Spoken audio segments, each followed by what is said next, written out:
Police can deal with the situation now because they are absolutely outnumbered, it probably will be needed to bring in the National Guard to secure the Capitol because the president has instigated a riot. Unbelievable. I mean, isn't inciting a riot a crime? Maybe they need to go over to Pennsylvania Avenue and arrest him. This is just so appalling and so embarrassing to our country. Congresswoman, thank you. I want to bring in Congressman Adam Kinzinger, Republican of Illinois. Congressman, you've been a lonely voice for the last several months inside the Republican Party, speaking out against what you've been seeing from the White House since the election. And now you said it as baldly as possible, a tweet just moments ago. This is a coup attempt? Yeah. Hey, this is, an attempt to occupy the Capitol, to basically not just destroy the buildings, to intimidate members of Congress. Any other country this was happening, it would be called a coup. We'd call it that. So that's what it is. I've seen reports, I don't know if it's true, that the Pentagon's denied a request for guard deployment. That is insane. This is the people's house. This is how we do politics without being, immature destructors. And this is infuriating to me. For the president to have come out, not just, today, but to have spun up this to give people false hope that somehow Congress can magically deem a new president, and then to stand up on the stage today and say the same thing and do nothing but tweet some vague thanks to the Capitol Police is quite disgusting, and that's exactly what we're dealing with right now. Congressman, do you expect that this is going to have any impact on those dozens of your House Republican colleagues, some others in the Senate who are supporting these objections?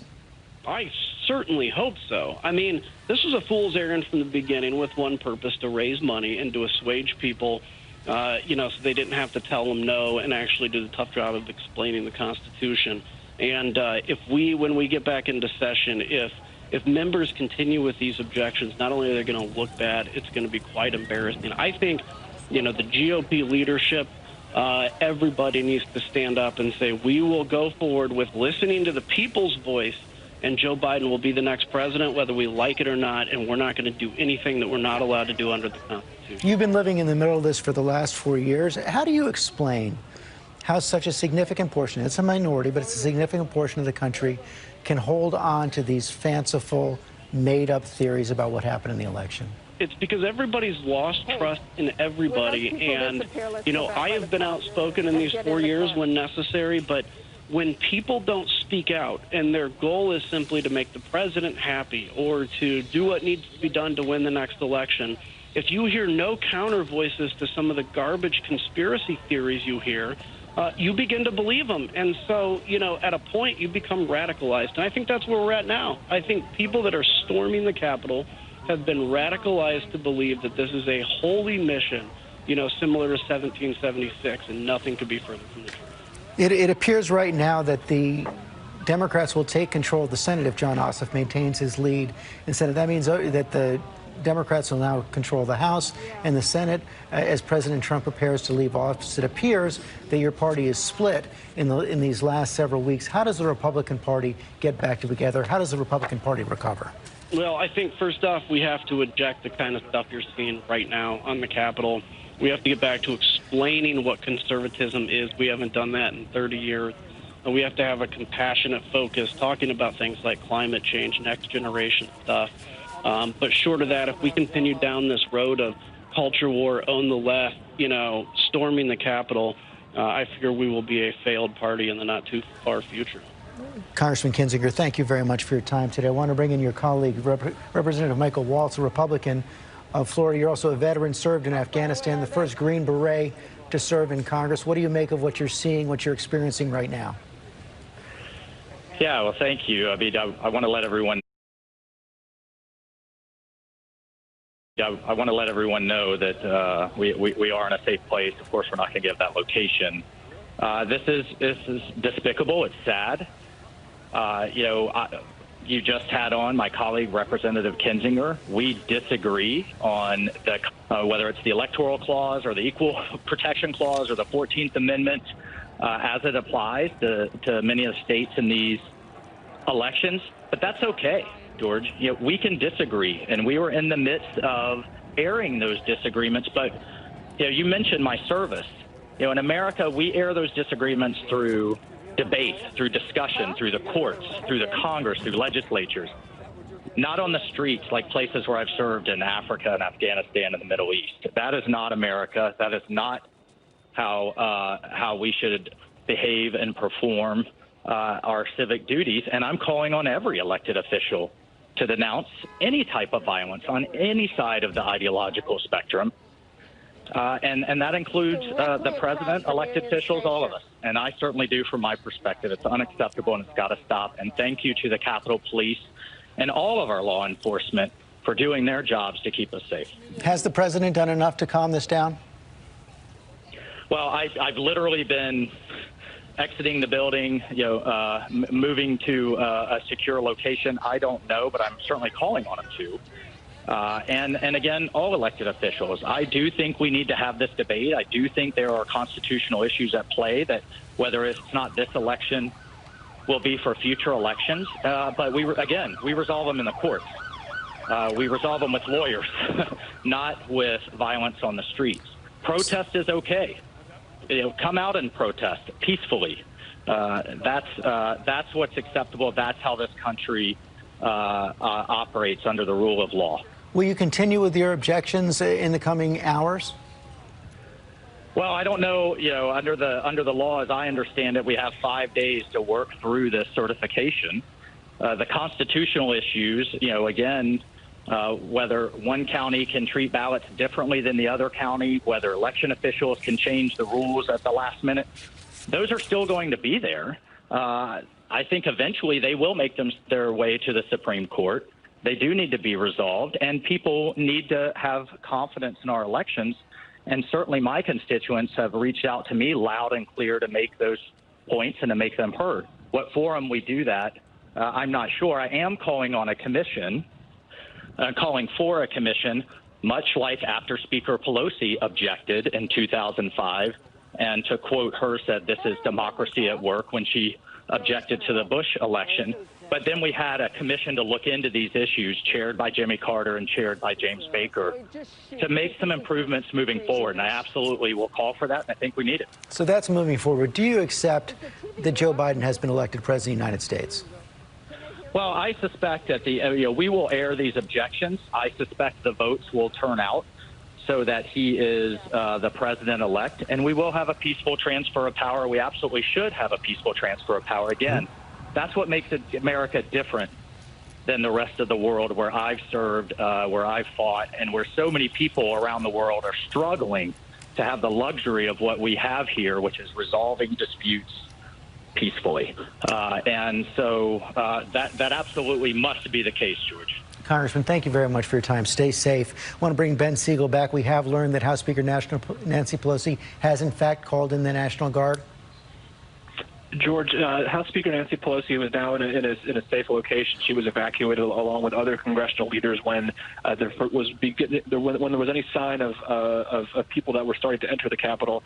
She has asked for the help of the National Guard, the D.C. National Guard, to clear the Capitol, which is now overwhelmed by people who have entered the building, possibly people who were armed, really overwhelming Capitol Police there who are just trying their hardest to protect members of Congress and their staff and journalists and others who are up there today. We don't have a sense yet whether that request has been fulfilled, but we know that they're working. The Capitol Police up there is working with other police agencies in D.C. Around the Capitol to try to bring some order to the building. But right now it's still chaos. You have members hiding in their offices. You have journalists hiding with members of both parties in undisclosed locations where they're telling colleagues not to say where they are, so they don't bring anybody around to try to find them, and really no sense of when the business of Congress to certify the election results, when this can resume in the near future. It's just still utter chaos on the Hill right now.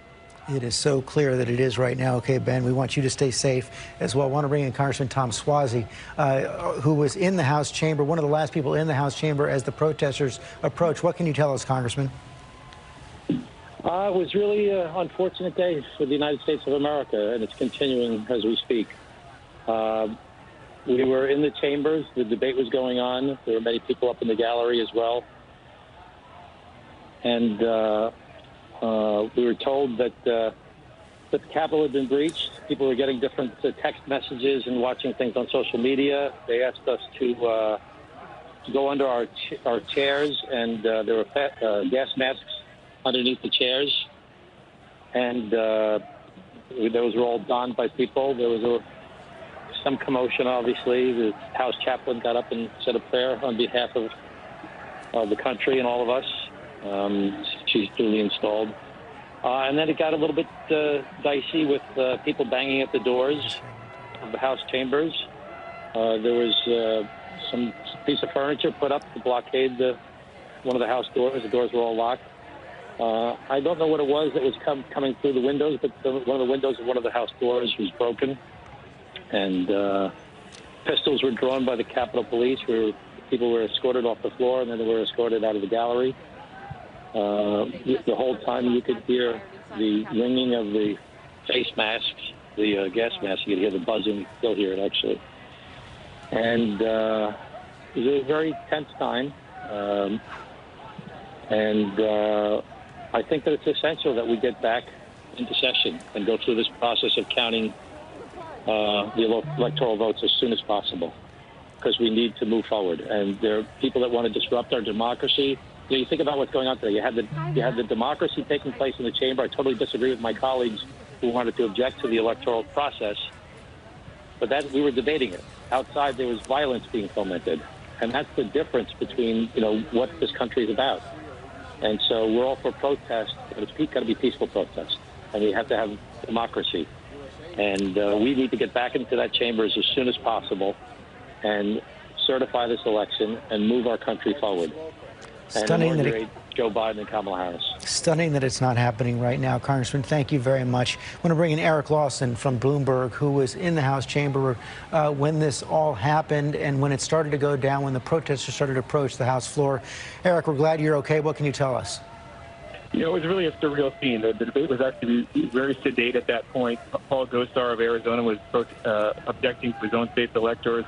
It was kind of a hushed, sedate debate. And then, we were told that there was an announcement. The House gavelled into a recess, and we were told that protesters had entered the rotunda, that they were going to lock the doors, and we needed to stay still. Shortly thereafter, members were told to take gas masks out from underneath their seats because there was tear gas going to be deployed.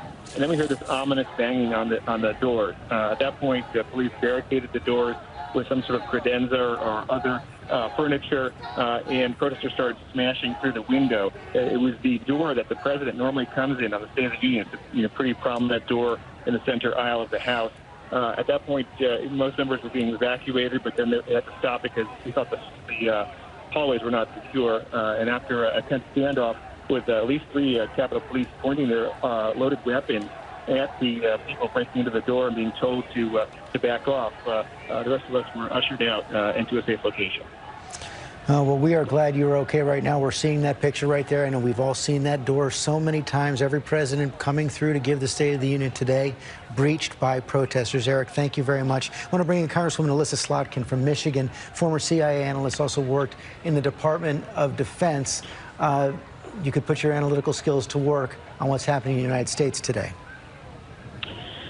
Well, listen, I mean, many of us are used to, working in places that are the targets of threats. I think today we're watching, the culmination of 4 years of that incitement coming from the very top. And I just want to say, I know that there's been a lot of back and forth on this in social media, but I have confirmed that the National Guard is going to be responding. And I think that's important for my peers who I haven't been able to all connect with.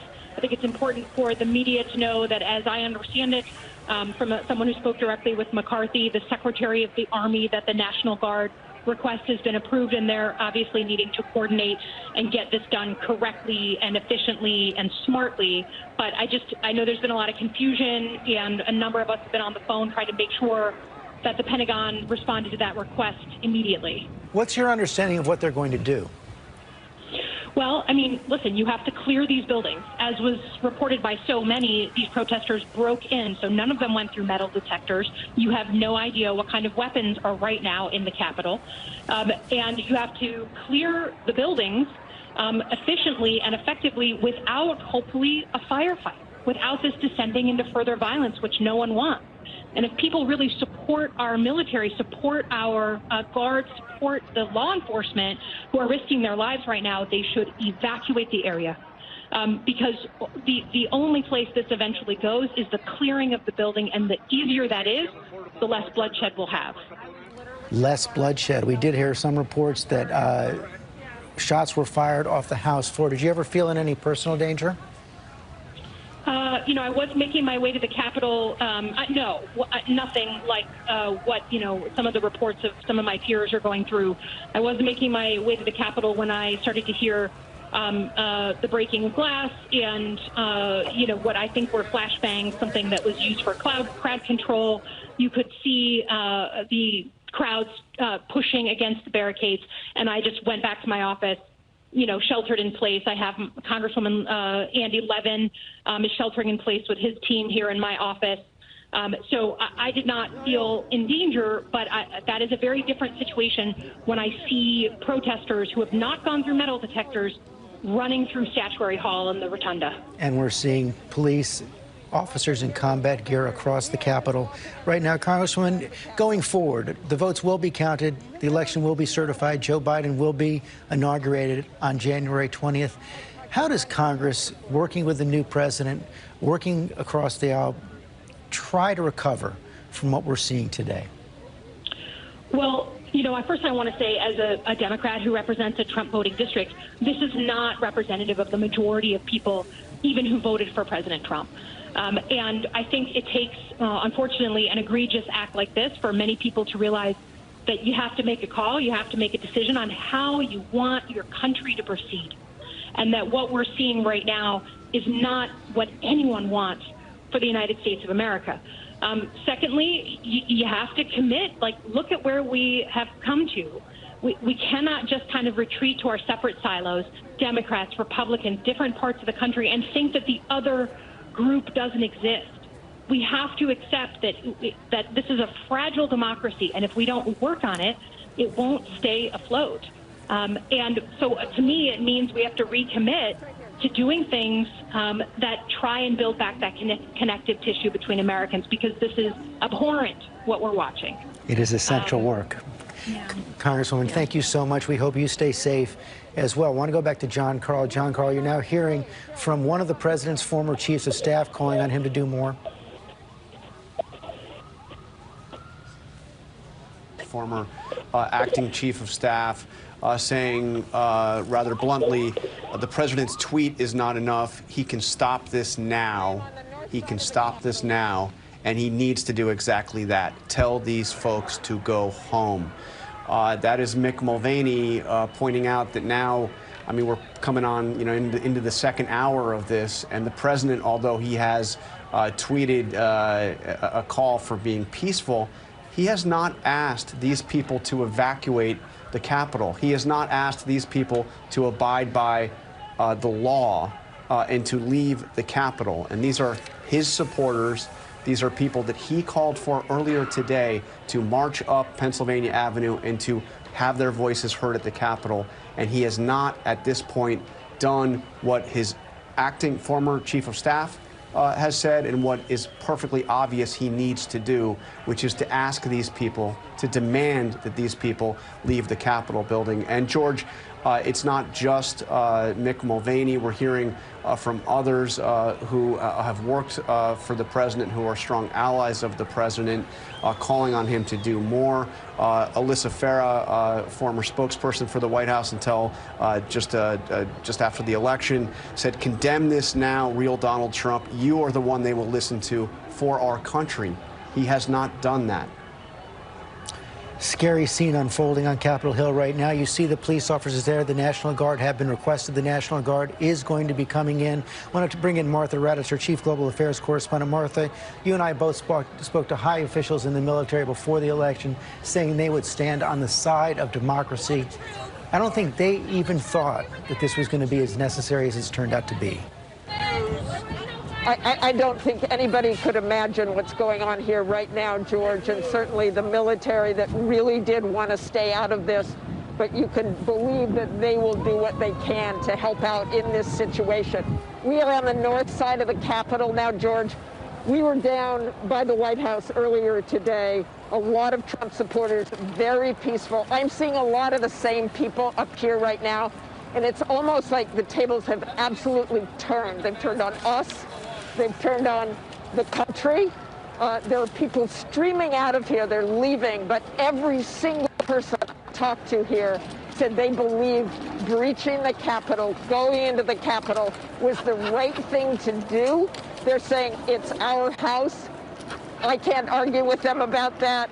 They take off after us.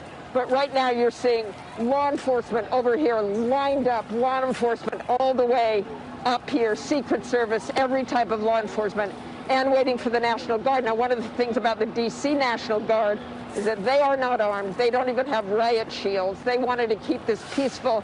They wanted to have the feeling. We're obviously seeing Trump supporters go by and leave this area, but they are now pooling around Union Station, which is just about a block away, the train station here. And the scene down that hill is truly extraordinary. You've got vehicles all the way up. You can see some armored vehicles there trying to help out the Capitol Police and get this cleared up. But there are huge crowds. I know you can see that as well. Still huge crowds right there on the Capitol steps refusing to leave. They are not leaving, Martha. Thank you. Shots have been fired inside the Capitol. We've seen officers with combat gear heading inside. The National Guard is heading inside. Terry Moran, this is something, and it can't be said enough, we haven't seen before in this country. We are not having a peaceful transfer of power. That's right. That's well put, George. That great tradition from when we were an infant democracy, fragile in the truest sense of the word. We had peaceful transfers of power, first in 1800 and ever since until now. And it is a moment of profound humiliation around the world for this country. The United States of America has been the beacon of freedom and order for so many people. People fled countries where scenes like this were common. They came to this country to escape it. And now they are witnessing it at the Capitol of the United States of America. Our adversaries around the world are as happy as they can be. This is what they want the world to believe about the United States. This is what they want to happen in the United States. Our allies are depressed, horrified, even fearful, because our leadership around the world is damaged now, profoundly. On that point, Terry, even Vladimir Putin could not have imagined that this would play out to this degree. No. But he's a vandal. He vandalized, our elections, our social media, in order to create something that he could take advantage of. Well, here you go. This is, you're absolutely right, a victory for Vladimir Putin. And it's more than that. It's something that has been coming for a long time. We hear and say to ourselves, we could never imagine this happening here. It can't happen here. It is happening here. An attempted coup, a putsch by a demagogic leader rallying people. His own lawyer, Rudy Giuliani, calling for combat today in front of the White House. For years since he came on the national scene, Donald Trump has talked about violence, encouraging his people to beat up protesters at his rally, warning that his supporters, his biker supporters, would not be so nice if he lost, calling these people into the streets, telling them to march to the Capitol. What did he think was going to happen? This is a moment, as I say, of humiliation for the United States of America around the world. Terry, and it's thank on you. Trump. Let me bring in John Cohen, former FBI official, counterterrorism official, now advising the Biden transition as well. John, you and I have spoken, texted many times over the last 4 years, talking about this broad effort by our adversaries, aided in this case by President Trump, to sow division, to sow chaos. We're seeing it play out on our streets. We're seeing it play out at the U.S. Capitol. We've been experiencing a dramatic amount of effort by foreign countries and even people in this country to use disinformation, which they spread through social media and other online platforms. They're trying to sow division. They're trying to rip our society apart. They're trying to incite violence, and they've been successful in inciting violence. And what we are experiencing, what we are witnessing here today in the nation's capital is a direct result of that effort. As Terry was saying, Vladimir Putin, our adversaries abroad, those in this country who care little for democracy, they're laughing. They're high-fiving themselves right now because they've accomplished something that I've never seen in my 35-plus years in law enforcement and homeland security. They have disrupted our government, and they have breached the Capitol. No trust at all right now. We're seeing chaos in the Capitol. John Cohen, thank you very much. I want to bring in Congresswoman Madeline Strickland of Washington State. Congresswoman, first of all, are you safe? Are you in a secure location? What have you seen? Yes, George, I am in a safe location with my staff, and thank you for asking. And to all my friends and family who've been texting and trying to reach out to me, I am safe. So what we're seeing is something that is surreal. And, first and foremost, George, the election of Joe Biden is legitimate. And the process of going through the electors and certifying it was supposed to be pretty mundane, but we knew that there would be some states who were going to contest it. So we were waiting to hear the arguments. It was going to take about maybe 2 hours, and then we expected to go take a vote, and then this all broke loose. And, Donald Trump and his enablers are responsible for inciting this violence through their rhetoric. We knew this in 2016, and it's coming to light now, and it is a tragic day in the United States of America when our democracy is being undermined by a president who just doesn't know when it's time to go. We're trying to get a variety of shots. So we're posted up all over. Okay, Congresswoman, thanks very much. Mary Bruce, I want to bring you in on this because we're getting a disturbing report right now. We knew that shots had been fired. That had been confirmed by, among others, the Republican leader of the House, Kevin McCarthy. Now our own Sam Sweeney is reporting that a woman was shot in the neck. CPR was administered. That is our understanding. Our team is reporting that there has been this one woman shot, that she is receiving treatment. But of course, we did hear from Leader McCarthy saying that it was his understanding that shots were also fired. This obviously is all very fluid, but we are getting just a more complete picture of the real chaos and fear inside the Capitol, inside the chamber. And George, all of this is coming, of course, as we are now seeing a growing number of Republicans demanding that the president do more, saying calls for peaceful protests, calls for calm are not enough, that the president has to come out and urge his supporters to back off. We heard Marco Rubio, who often supports the president on many issues, saying that he needs to ask those doing this to stand down, and also urging the president to send more resources, saying there is nothing patriotic about what we are seeing. Another Republican representative, Mike Gallagher of Wisconsin, saying that what we are witnessing, these are his words, are absolute banana republic crap in the United States, saying, Donald Trump, you need to call this off. He, of course, is also a former Marine. Leaders like McCarthy are coming out calling this un-American, unpatriotic, and shameful. But the question is, will the president go further and say, not just urge peace, but urge his supporters to back off and end this siege? Well, something more is going to have to happen at this point. I want to go to Rachel Scott, who was, Rachel, you were on the scene as you saw this victim being wheeled out? I did, George. It was just right over here. We saw those ambulances rush in, and within 15 minutes, they brought out a woman on a stretcher, rushed her inside. We did see blood gushing from her. Did appear to have a bit of a wound there. They were trying to do CPR, and they drove her away. And I just want to talk about the perspective to give you a perspective of how things have turned here. This area right here, George, this was all blocked off earlier in the day, just a few hours ago. So for these demonstrators, for these protesters to get up to the steps of the Capitol, they had to climb over these gates right here. They had to rush past all of the D.C. police that were here, and then they had to storm up to the steps of the Capitol. They got so close that they were banging on the windows. And of course, we know that they had breached and had gone inside. It is a remarkable scene playing out here. It's tense, it's chaotic. We've actually had to move back because of some of the clashes that we have seen just behind me. We've seen FBI storm inside, as well as DC police. But again, as you have members of Congress huddled under their desks outside here on the steps of the U.S. Capitol, you have supporters of the president chanting "Fight for Trump," chanting USA, and chanting "Do not retreat," George. Rachel Scott, thanks very much. Mike Pence has now tweeted, "Violence must stop and must stop now." I want to bring in Chris Christie. Chris, this has unfolded so quickly, in such a scary way, in such a dangerous way, in such an un-American way. What must happen now? George, I've been spending the last 25 minutes or so trying to get the president on the phone myself to say this to him directly. I haven't been successful yet, but I'm going to continue to try, and it's pretty simple. The president caused this protest to occur. He's the only one who can make it stop. And it's not good enough. What the vice president just said is not good enough. What the president said is not good enough.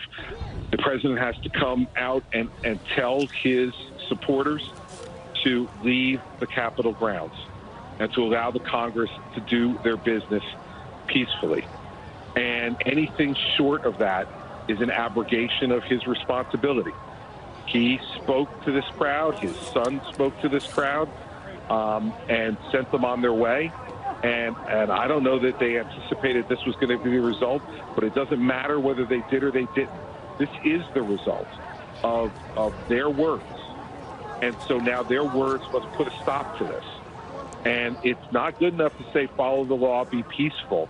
You must say leave the Capitol grounds and let the Congress do their work peacefully. And I think anything short of that, as I said, George, is an abrogation of his responsibility of leadership as president and as a leader of this country. If we haven't seen it yet, why should we expect to see it now? George, I think all we can do is to continue to say it, and I'm going to try to, as I said to you, I got out of a meeting, saw what was going on, and tried to call the president immediately, and I've tried a number of different ways to get him, and I've not gotten him yet, but I think all of us who have been leaders in this country, especially those of us who have been Republican supporters of the president, need to say it to him directly and unequivocally. And I wanted, quite frankly, George, to say it to him directly before I came on air and said it to you. I'm sure you did. After 20, 25 minutes of trying, I have an obligation to ABC as well. So I came on the air to say it to you, but it's not going to stop me from continuing to try to talk to the president directly. This is just a remarkable scene unfolding now on Capitol Hill. We see these pictures of the Capitol steps overrun by those Trump supporters. They are inside the Capitol, shots fired inside the Capitol. How does the country recover from this, Chris Christie? How does your party recover from this? Two very different questions, right, George? I think first and most importantly as to the country, I think it is the leaders of this country, both elected and non-elected, speaking out strongly against the fact that this is not acceptable, insisting that as quickly as possible, the constitutional obligations of the Congress that were supposed to happen today happen as quickly as possible and confirm Joe Biden's election as the next president of the United States. And when that happens, our country is a resilient country. We've survived much worse than this today. And the people of this country will recover. For us as a party, I think each Republican themselves is going to have to decide now whether they want to be counted or not, and what they're going to stand up and be willing to say. And I think history will long mark what you were willing to say and do today and what you were unwilling to say and do. And that's why I want to be really clear about the things that the president and the vice president have already said are absolutely insufficient. And anybody who looks at this scene, no matter whether you voted for Donald Trump, Joe Biden, or didn't vote at all, this is not what our democracy is all about. It's not what our country is all about. So as Republicans, we need to decide, are we going to stand up and speak the truth, or are we not? And I think for a lot of those members of Congress, who stood up this morning clapping during the initial proceedings in Congress, then they need to be just as loud about the fact that this is unacceptable. And you've been clear on that since the early hours of the morning after the election. Very clear that the results had to be respected. If there are any questions about the election, they should be brought into court of law, and if they don't hold up, they should be rejected. You've been exceedingly clear on that since the election. But in some ways, this shouldn't be a surprise. The president has been telegraphing this for weeks, months, if not years. How do you reconcile the fact that it's unfolding this way, the fact that he's allowed it to unfold this way and incited it in this way, with the man you've known for more than 2 decades? I will tell you, George, that I think what I've seen, and I really divide it into pre-election and post-election. Pre-election was politics, political decisions that he was making about how he wanted to conduct the campaign, as you know. And as I've been public about, I didn't agree. And I gave him advice that was contrary to the way the campaign was being run. But Those were political decisions. The way he's acted since the election is not consistent with the person that I've known over the last 20 years. And by that, I mean, Donald Trump's always been a fighter and a risk taker and all of those things. But I've never seen him be the type of person who would allow this type of thing to occur, and in fact, to encourage it to occur. He's had respect for other institutions over the course of time and been someone who was involved in politics as a supporter of lots of different candidates, myself included, and supported the things that we did and the way we conducted ourselves in office, which was nothing like this.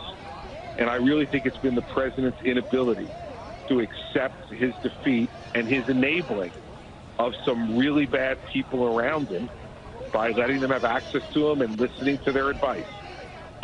That has contributed to it as well. That's not to let him off the hook, George. It's to say that when you're not accepting defeat in politics, there will always be bad people who will give you and let you know what you want to hear, especially when you're president of the United States. And I think that's what's happened. And that's made it even worse. And as you said, he's not taking your phone call, at least not this afternoon. Chris Christie, thank you very much. I want to bring in Igor Bobek of Huffington Post, who is inside the Capitol as this all began to unfold. Igor, we're glad you're okay. What did you see? Incredibly stunning and sad scene here at the Capitol. I was in the hallways of the Senate hallways right outside the Senate chamber while the senators were inside debating this objection to Biden's victory, and I heard a bunch of shit. Ran downstairs to the first floor of the Senate, where I encountered a group of protesters, unmasked protesters, standing in a standoff with one armed Capitol police officer who was unable to hold them back, and retreated back up to the second floor, right steps outside the Senate chamber, where there was sort of a mini showdown. Some kind of smoke was set off. The protesters were carrying Confederate flags. They were yelling traitors. They were going door to door, both on the right outside the Senate chamber and up in the galleries. They were asking, "Where are they? Where are the senators?" Who were not present there at the time. They were evacuated. And one of them actually rappelled down into the Senate chamber, the well of the Senate chamber, and sat down on the very spot where Mike Pence was presiding over the entire Senate session just minutes before, taking a photo saying Trump should have won this election. So it's really just an incredible scene.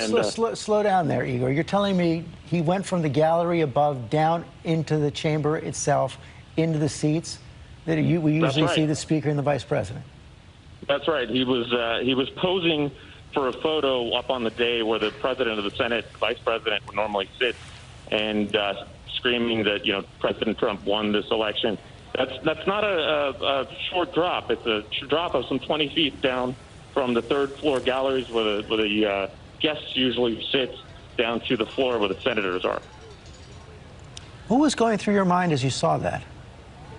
I don't I don't know what to tell you, George.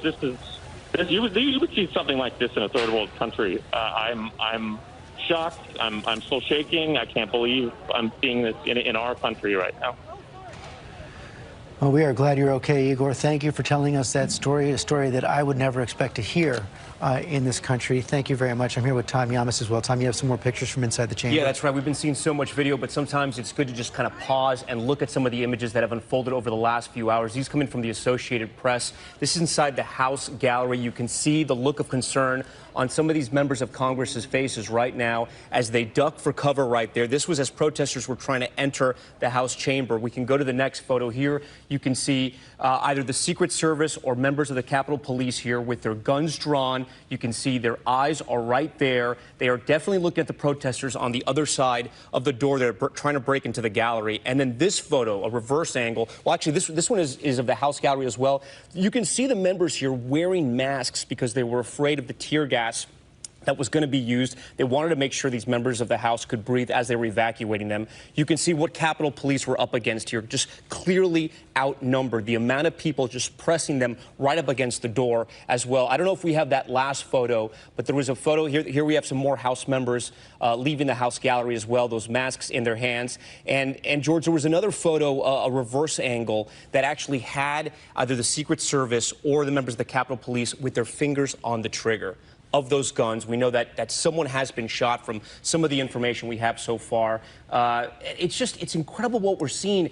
And some of the images that aren't here, but the images that I've seen over the last couple of hours that have stood out to me, these protesters have cell phones in their hands. All the president has to do is send out a tweet to say retreat. That's all he has to do. Chris Christie, Kellyanne Conway, Senator Rubio, Mick Mulvaney, they're all asking him, almost begging, you could say, to call and ask for these protesters to retreat, and he still won't do that. And also, another image that I've seen that has upset me, the Confederate flag flying on the steps of the Capitol on the same day that Georgia has elected its first black senator. This is where we are right now. And, George, you have to ask the question, and I know it's actually a question for you because you've advised presidents.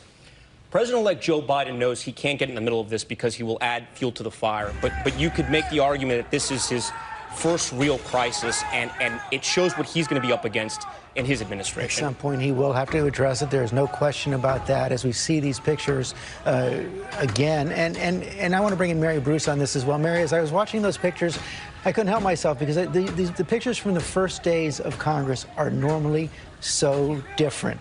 Republicans and Democrats on the floor together with their families, their children and their grandchildren, today, guns drawn. It is almost the exact opposite tone and tenor that you normally expect. And remember, what was supposed to be happening today is normally just a ceremony. It's a bit of pomp and circumstance, the certifying of these results. And as you say, it comes at a time where normally you have a new Congress getting ready to get to work. It's a completely opposite night and day image. And I mean, it's so surreal. The fact that you are seeing these images from the floor, breaking windows, taking over the steps like that. The Confederate flag, as Tom mentions. We've seen images of protesters, and, we should point out that that's probably not the word we should be using. These anarchists climbing up the scaffolding, getting right outside what appeared to be the windows of Mitch McConnell's office, banging on those windows. The reports of some of the president's supporters going essentially door by door through the halls of the Capitol, looking for senators and lawmakers. I mean, this is just un-American, doesn't come close to describing what we are seeing here. And those calls are continuing to grow from Republicans and Democrats saying the president has got to stop this. You've seen the vice president now coming out and doing just that. Pence coming out and tweeting that the violence has to stop, that this must stop now. The vice president going further than President Trump has been willing to go so far. President Trump only calling for peace. Republicans say that's not enough. House Speaker Nancy Pelosi and Chuck Schumer just issued a joint statement saying that's not enough, that the president has to urge his supporters to back off and end this immediately. Thank you, Mayor. I want to bring in Congresswoman Nancy Mace, Republican of South Carolina, just elected in November. Congresswoman Mace, what a way to begin your career in the Congress. What should the president do right now? The president needs to do something. This is not a protest. This is anarchy. It's un-American. And I thought that the Republican Party was the party of law and order. And we've got to keep America safe. We've got to support our police. I saw a video earlier of our law enforcement, our Capitol Police being attacked, physically attacked on the grounds of the Capitol. This is wrong on so many levels.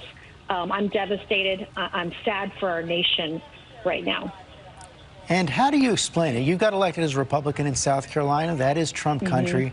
How do you explain how so many people can be so incited to believe so many false claims to the point where they storm the Capitol?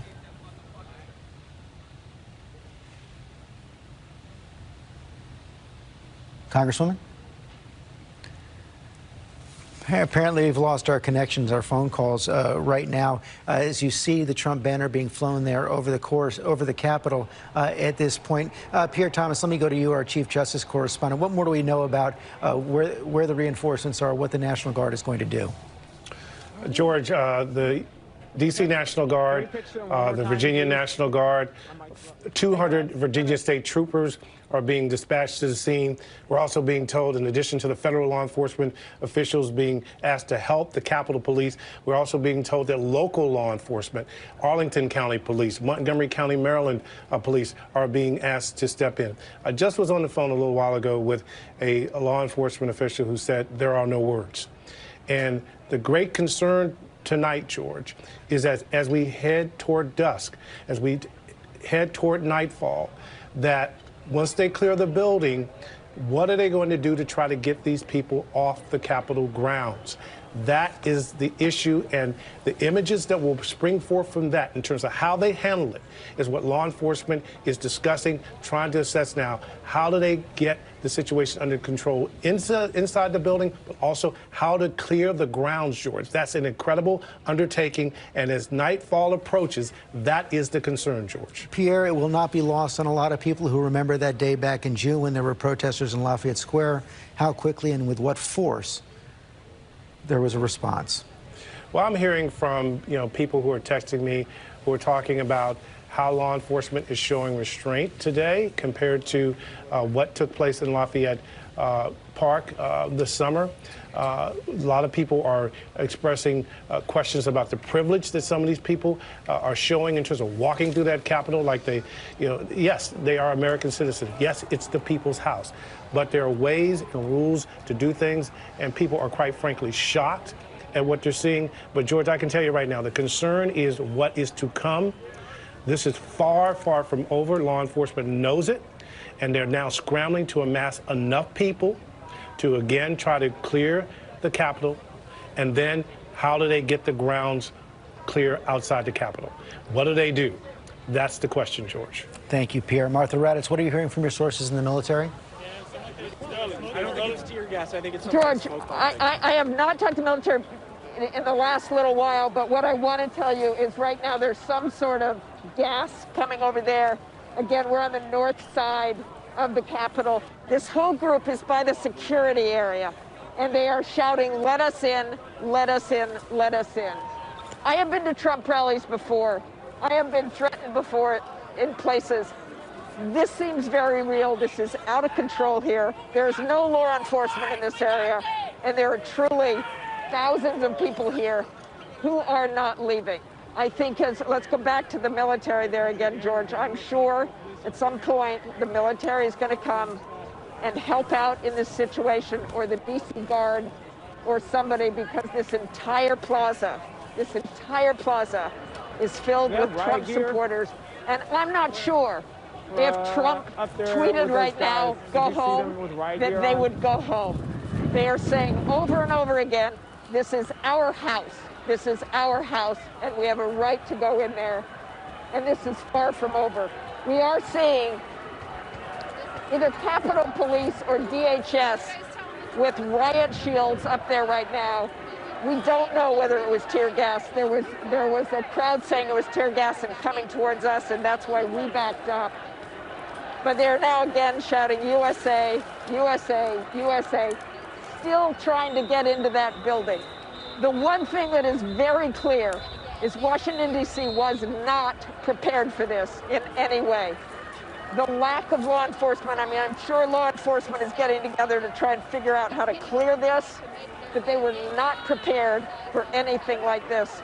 This is a dangerous situation, and it's not going to abate very soon. It doesn't appear that it will. And Tommy Amos, we're just learning that we have confirmed that an explosive device was discovered at the Republican National Committee. Yeah, our investigative producers, both Jack Date and John Santucci, making calls on this. They have confirmed that there was a suspicious package at the RNC. They understand it to be a pipe bomb. It has since been detonated so far. Nobody was hurt in that. But it speaks to the severity and the level of security right now that we're dealing with on this day. And as Martha has said, it's chilling, George, that this was able to happen. We're going on 2-3 hours now. And, these were MAGA supporters of the president. Imagine if this group had intentions to do something even worse in Capitol Hill. Clearly, they were not ready for this. No, it appears that they were not. Okay, Tom, thanks very much. I want to go back to Cecilia Vega. Cecilia, we were just talking to Chris Christie moments ago. He said he tried to get through to the president. His call did not go through. What more are we hearing from inside the White House? Is there anyone the president will listen to at this point? Inside and outside the White House, George. So I'm talking to sources who are close to the president. It's not just Chris Christie who can't get through. We're talking about people who are normally in the president's inner circle, people who are close to the president inside the White House and out, who cannot get through the president. And I will tell you, this source is describing this to me as real concern right now among those who are close to President Trump about how to get through to him, how to get this message to him. There is consensus among this group of people close to the president that they strongly believe that he needs to get on television. He needs to get on television soon. They are trying to get this message to him, but that he is not taking these phone calls. They want him to, with his own voice, not over Twitter, call on these protesters to leave and to leave immediately and to condemn what it is that they are seeing right now. There's talk about calling on the cabinet. Where is the cabinet, people are saying at this point, and whether or not they need to be getting involved in this. We are hearing also from our John Santucci and Catherine Falders, who are reporting that, and I want to give you a little bit more color on what people inside the White House are saying, that people are pushing the president to do more and condemn this violence, that some staffers avoided going to work today because they were so nervous about what would happen, and that the president has been in such a rage for so many days that they didn't want to be anywhere near him. And now some sources are telling our team that they're talking about potential resignations as a result of what they're seeing take place in our city today and in our government today, because they're frankly so disgusted by what they're what they're seeing on television. But George, you know, but it is important to convey this sense of concern. You know, Donald Trump, as we've been talking about, is someone who has kept a circle, and he keeps a team of advisors around him and people that he leans on to make decisions, and that people who can't get through to him right now to convey this message to him that he is the one who can stop this, that he is the one who instigated this, and he is the one who could stop this, that the concern is growing in the top levels of the administration and in this inner circle of Donald Trump's, that they're not able to get this message to him. Thank you, Cecilia. Tara Moran, I want to circle back to something we were discussing before in a bit of a different context with the appointment of Merrick Garland, but I want to get to the broader question of accountability. You've heard several in the last several days, particularly after that phone call where the president was asking the Secretary of State of Georgia to basically change the votes in that state. What could be done for accountability? Should the House consider, it's not practical at this point, should the House consider impeaching in the final 40 days? But what is the proper forum for accountability after seeing a situation unfold like this? Well, that's a very important question, George. For the Congress and for the American people, look, there are 330 million of us. These people do not represent the country, but they can make a mess, and they do represent a constituency that could be inspired and encouraged by what they're seeing. And so a response is undoubtedly necessary. The problem is we have a tradition in law, confirmed, frankly, under the presidency of Donald Trump, that the president is kind of beyond the law. We like to say no president is above the law, no man or woman is above the law. But look at the history. You know, Nixon got away with it.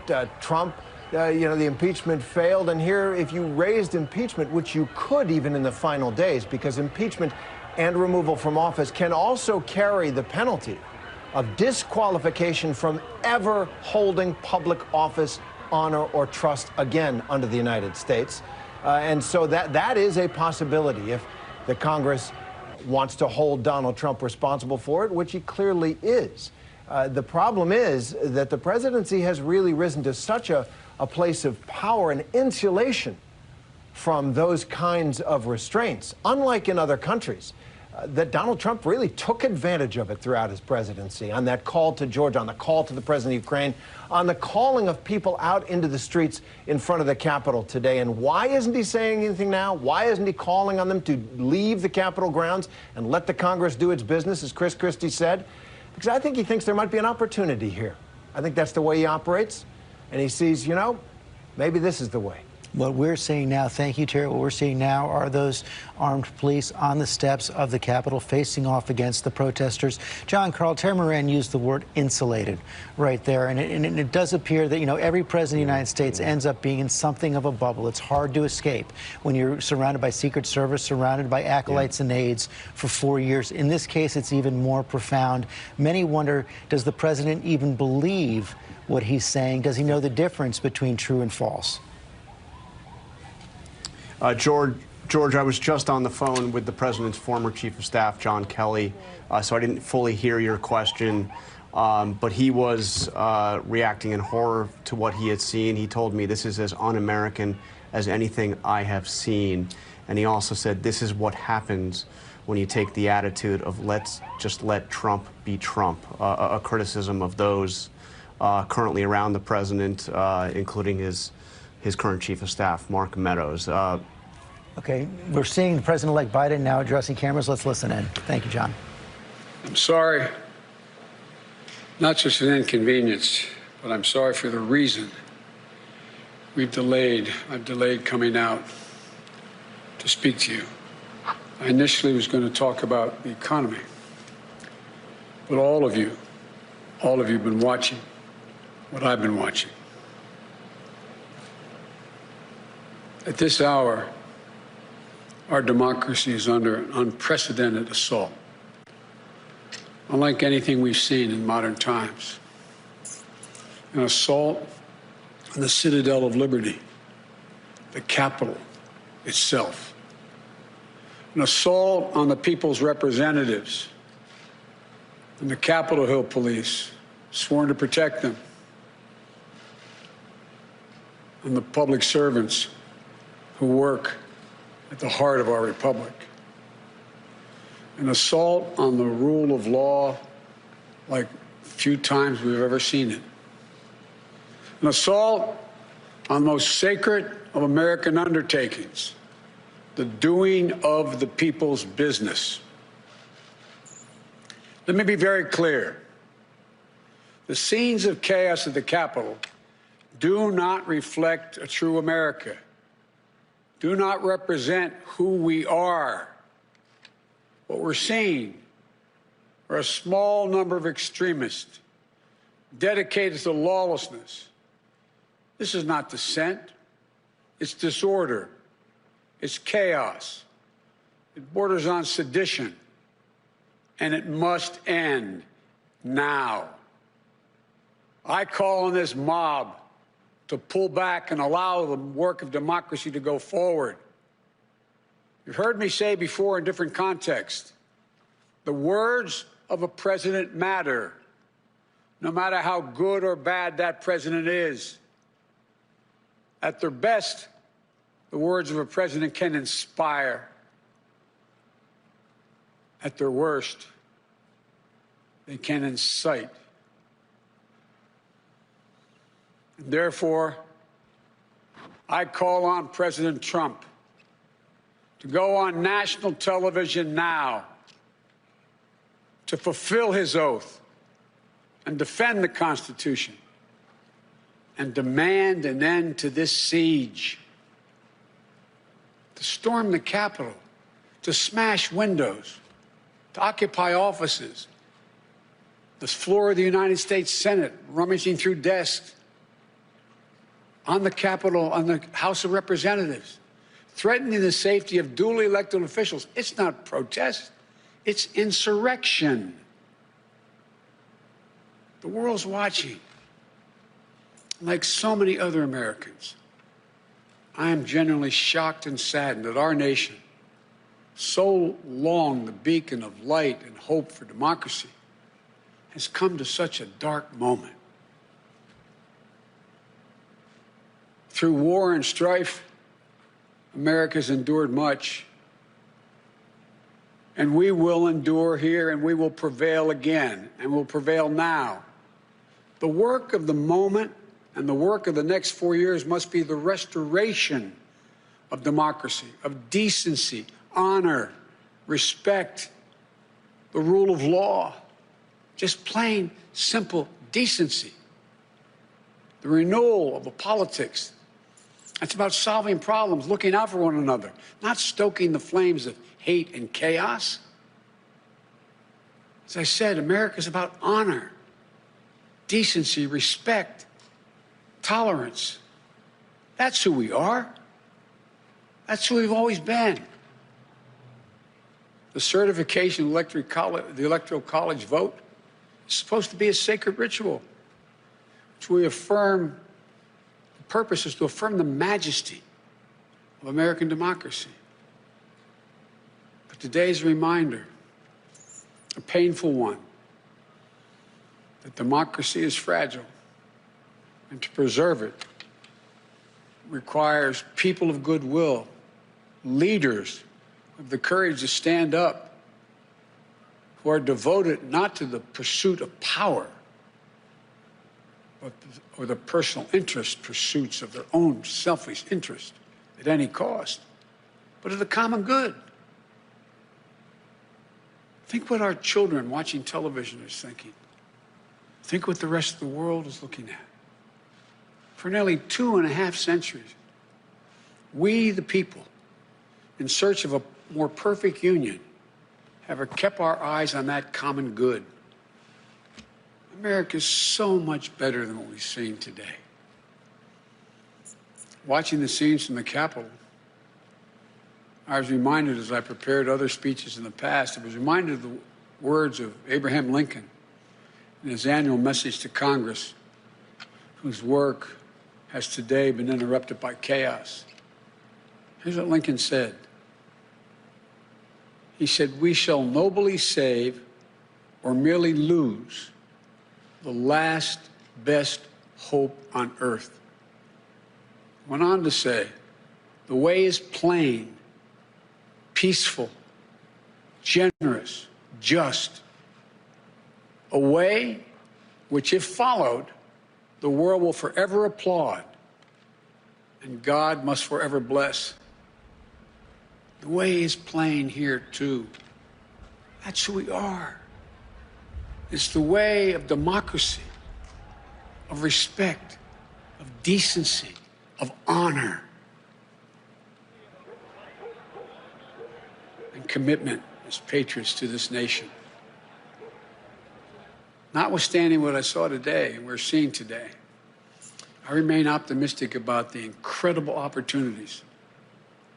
There has never been anything we can't do when we do it together.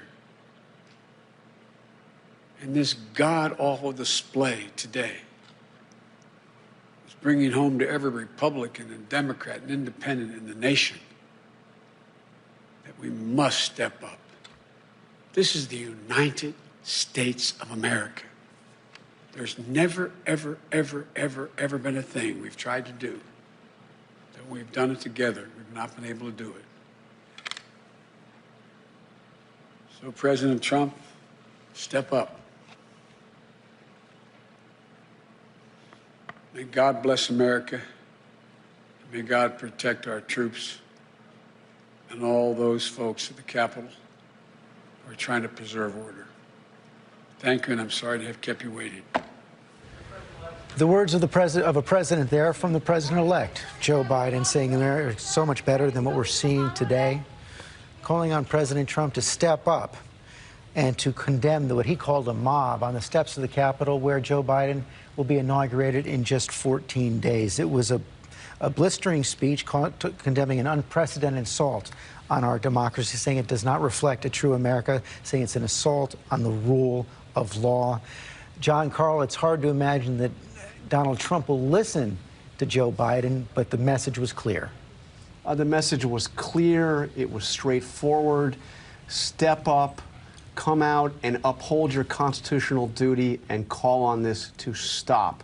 I just spoke to somebody close to the president who put it in starker terms, saying this is somebody who was a senior official in the Trump White House, telling me that if he were man enough, he would go up there and he would demand them to leave, demand these people to leave.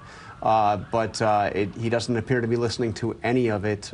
We've seen a growing number of people very close to the president say that he needs to do exactly what Joe Biden just said that he needs to do, and to come out there publicly, call on his own supporters, who he directed to go to the Capitol building, to now stop, turn around, and to leave. John Karl, thank you. Mary Bruce, we've seen this balancing act from Joe Biden ever since the election. Been trying to get on with the business of the transition, prepare for the president. He wanted to come out and talk about the economy today. Instead, it called on to condemn the mob taking over the Capitol. and taking a very presidential tone in doing so. This was a tricky line, though, he had to walk. Obviously, he doesn't want to come out and pour any more, fuel on the fire here, but coming out and in very stark terms, laying out, not just what's at stake here, but what the country is seeing.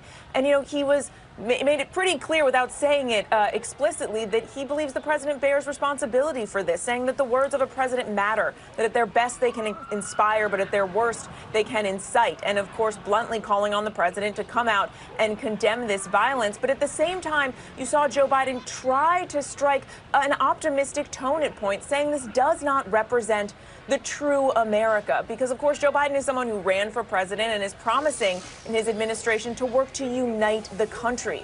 But when you see these images, when you see what is playing out here in Washington right now, it is very clear to see that the work of uniting the country is going to be a monumental task for Joe Biden. And so he's trying to urge Americans who are seeing all of this play out to remind them that this is not the majority of Americans, and to say that if we come together, the country can still do great things going forward. That's the message that Joe Biden is trying to deliver, but it is one that certainly stands in stark contrast to these images, George. Mary Bruce, thanks very much. We have the Republican leader of the House, Kevin McCarthy, on the phone right now. Congressman McCarthy, thank you for joining us. I'm glad you are safe. I assume you're in a secure location right now. What can you tell us about what you saw and about the shots being fired inside the Capitol?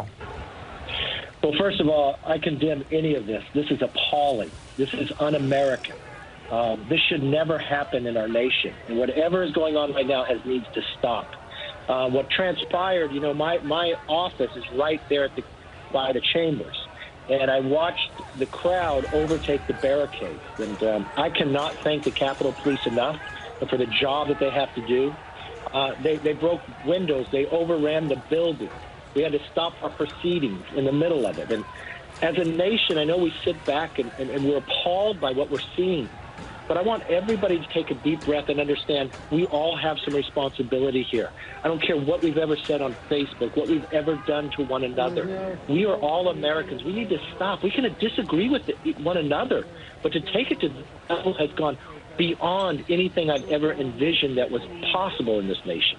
And we're seeing the images of smoke inside the Capitol building, the protesters walking freely through Statuary Hall. Congressman, the fact of the matter is that President Trump has not condemned this, has not called on the protesters to stand down. You've been a staunch ally of the president. Can you convince him to come out right now? Will you do that? As I was stuck within my room, I called the president, explained to him what was going on. I know he put a tweet out. I begged him to go talk to the nation. Don't do it by Twitter. I know that he's doing a message right now. I called back. This has got to stop, and I know a message is supposed to come out shortly. So you believe the president is going to be speaking about this, and when you say a message is coming shortly, what does that mean? Is some kind of a videotape message? That's what I believe. When I was just calling back again to him, and I understand that's what was taking place right now. And you talk about all of us taking responsibility, and that's well placed. And I think all of us have to think about and reflect on what's going on as we see this image of a mob moving through the Capitol that none of us could ever imagine in this country. What responsibility do you feel yourself as Republican leader of the House, as someone who did not recognize the election of Joe Biden, who has protested these votes? Let's not put words in each other's mouth, okay? The one thing I will tell you is I believe every election should be fair and accurate. I have no problem. I still have House races that aren't determined yet. I've got a person who lost a race, a Democrat in the House, contesting it inside Congress right there. That's fair. Those are the rules. That's the possibility. But nowhere does it ever say to take this type of action. We can disagree with one another. You've been in those chambers. You know people have disagreement, but you can sit and we're all Americans first. This type of activity has got to stop, and it didn't just start today. I've watched time and again other members, I get them on both sides, that would say, you need to go confront them in their house. You need to confront them and yell at them. Look, I've had a friend shot a colleague. I've watched people protest within my house. We have a First Amendment, but this is beyond the First Amendment. People do not have right to do this. People planned within here. People, you will find later the things people brought into this. There was shooting going on that I've heard within here.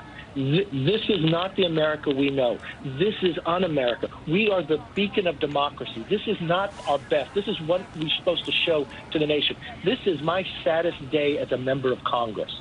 And what we have to do is take this moment to take this divide in this nation and understand we could have differences of opinion. You have the right of speech, but you do not have a right to take it to the level that I've watched people have done time and time again. Will things change after this? Is there a way to heal this breach in our country, in the Congress? There has to be. Look, I know the greatness of this nation. I know we are exceptional.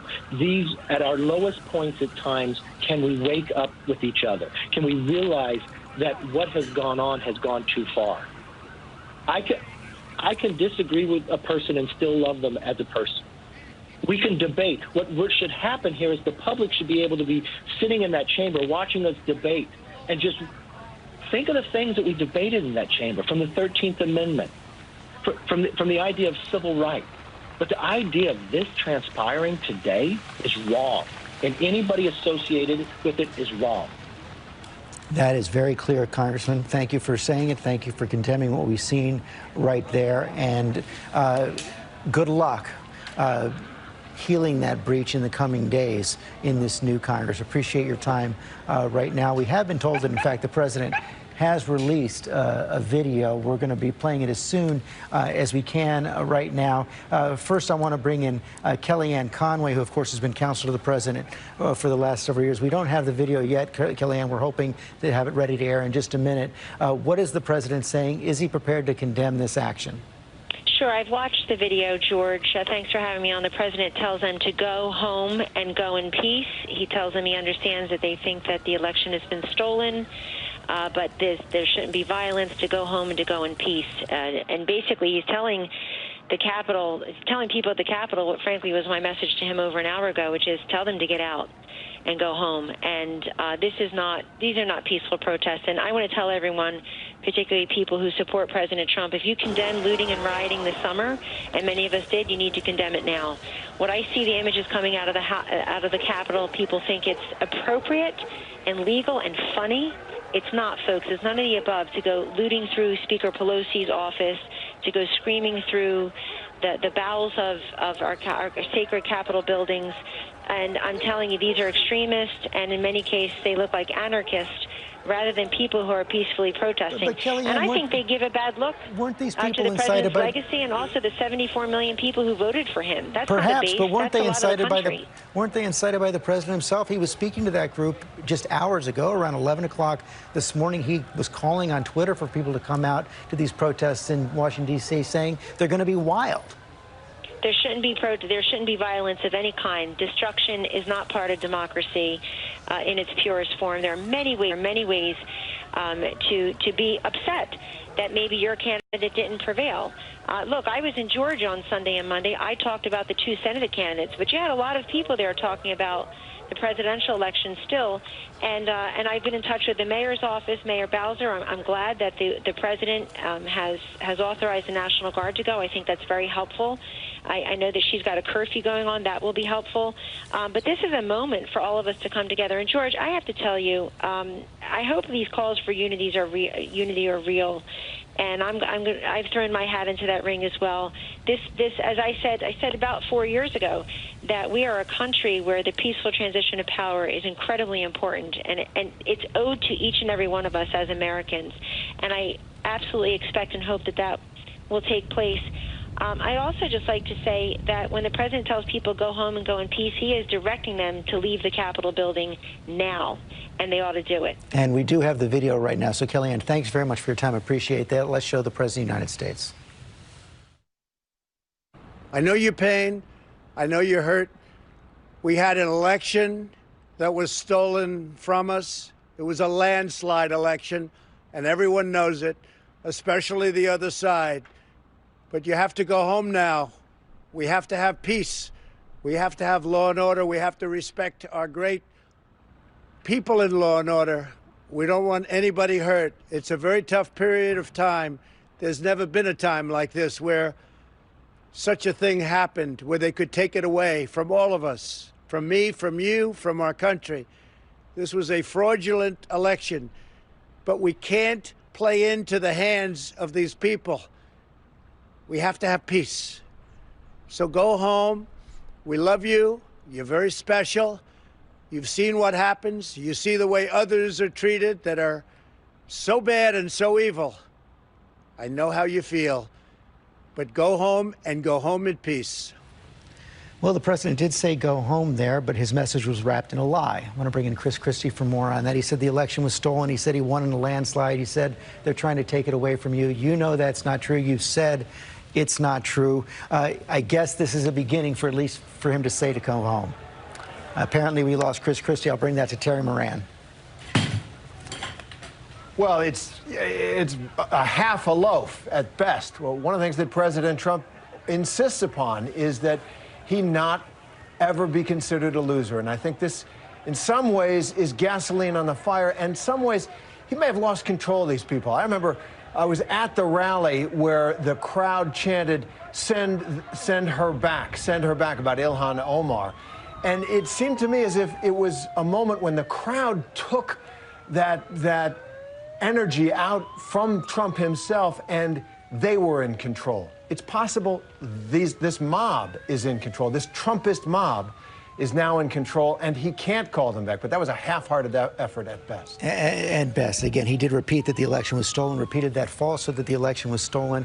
Sarah Fagan, it does appear, though, that you're starting to see more Republicans speak out more strongly about what they're seeing at this point, about what the president has done. We just heard Kevin McCarthy right there condemn the violence in clear terms as well, even though he disconnected it from any objections to the election. And he's right. You can have disagreements without it going into violence. For what we heard from the president enough right now, do you expect more Republicans to speak out? I think it was not enough. I think we will hear more Republicans speak out, and I won't be surprised if Republicans condemn his statement.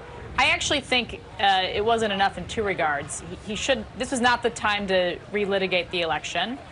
He's made his views very clear. Everybody knows them. This is about diffusing a very difficult situation, and he I don't think did that. And he also should have done it on camera, and he should have done it live, in my view. Thank you, This sir. is a very serious moment for the country. Yeah, we'll see if he does come out with more to say. I want to go to Martha Raddatz. Thank you, Sarah. Martha, you're getting some real-time reaction from Trump supporters who've been able to seize the video, I take it, on their phones. Real time, exactly. I told them what the president said. They said, as we said earlier, they're not leaving. This is beyond what Donald Trump says now. They say they have a right to be here. It's their freedom of speech. And if I say the president said everybody has to leave, they said it's our right to stay here. And in fact, George, I actually think the crowd in some cases is building, and it's a more radical part of the Trump supporters. I can see what I believe are probably the Oath Keepers and Proud Boys within the crowd and forming groups. They do have communications still in this area where the security entrance is to the Capitol. They are still demanding to be let in. If you talk to them about what happened inside the Capitol, they blame the Capitol Police for that, and they keep saying this is a peaceful protest. But once again, George, there's really, you can see Capitol Police, I believe, up there, keeping people back. There aren't as many people on the steps, but on the sides of the Capitol, on the north side of the Capitol, and walking around here, these people have no intention of leaving. George. Okay, Martha, thanks very much. I want to bring in Josh Margolin, one of our national security correspondents. And Josh, one of the big questions we've been dealing with all day is why weren't the Capitol Police, why weren't law enforcement officials better prepared for what's unfolded?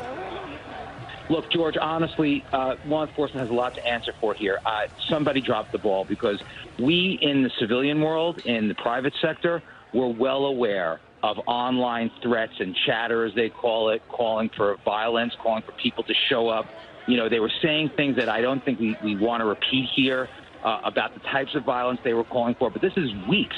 Companies in and around the Capitol had their own intelligence operations telling them to be careful of their people, to be on guard, to take precautions. Law enforcement certainly knew that there was at least a serious threat of violence, even if they didn't necessarily know precisely what was going to go on. And right now, what is happening now that it has gotten out of control, and we've seen some combat, some law enforcement in combat gear head into the Capitol. We've seen the planned parts of the Capitol step. What is the plan going forward as far as you know? Well, obviously what's happening now, as we've been reporting, and people on our special report have seen people mobilizing, they're trying to bring in the National Guard, other agencies. But, there's a complex, situation when it comes to law enforcement at Capitol Hill. The police there, it's a small police force. They protect Capitol Hill. They are separate from the FBI, from the D.C. Metro Police.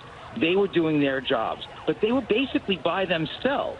And now what they're trying to do is bring in the other kinds of police, D.C. Metro, the Secret Service, the National Guard, the Federal Protective Service, that whole universe of law enforcement around the D.C. area. And, we've seen this so many times, especially with the protests and riots that broke out over the summer and in the spring.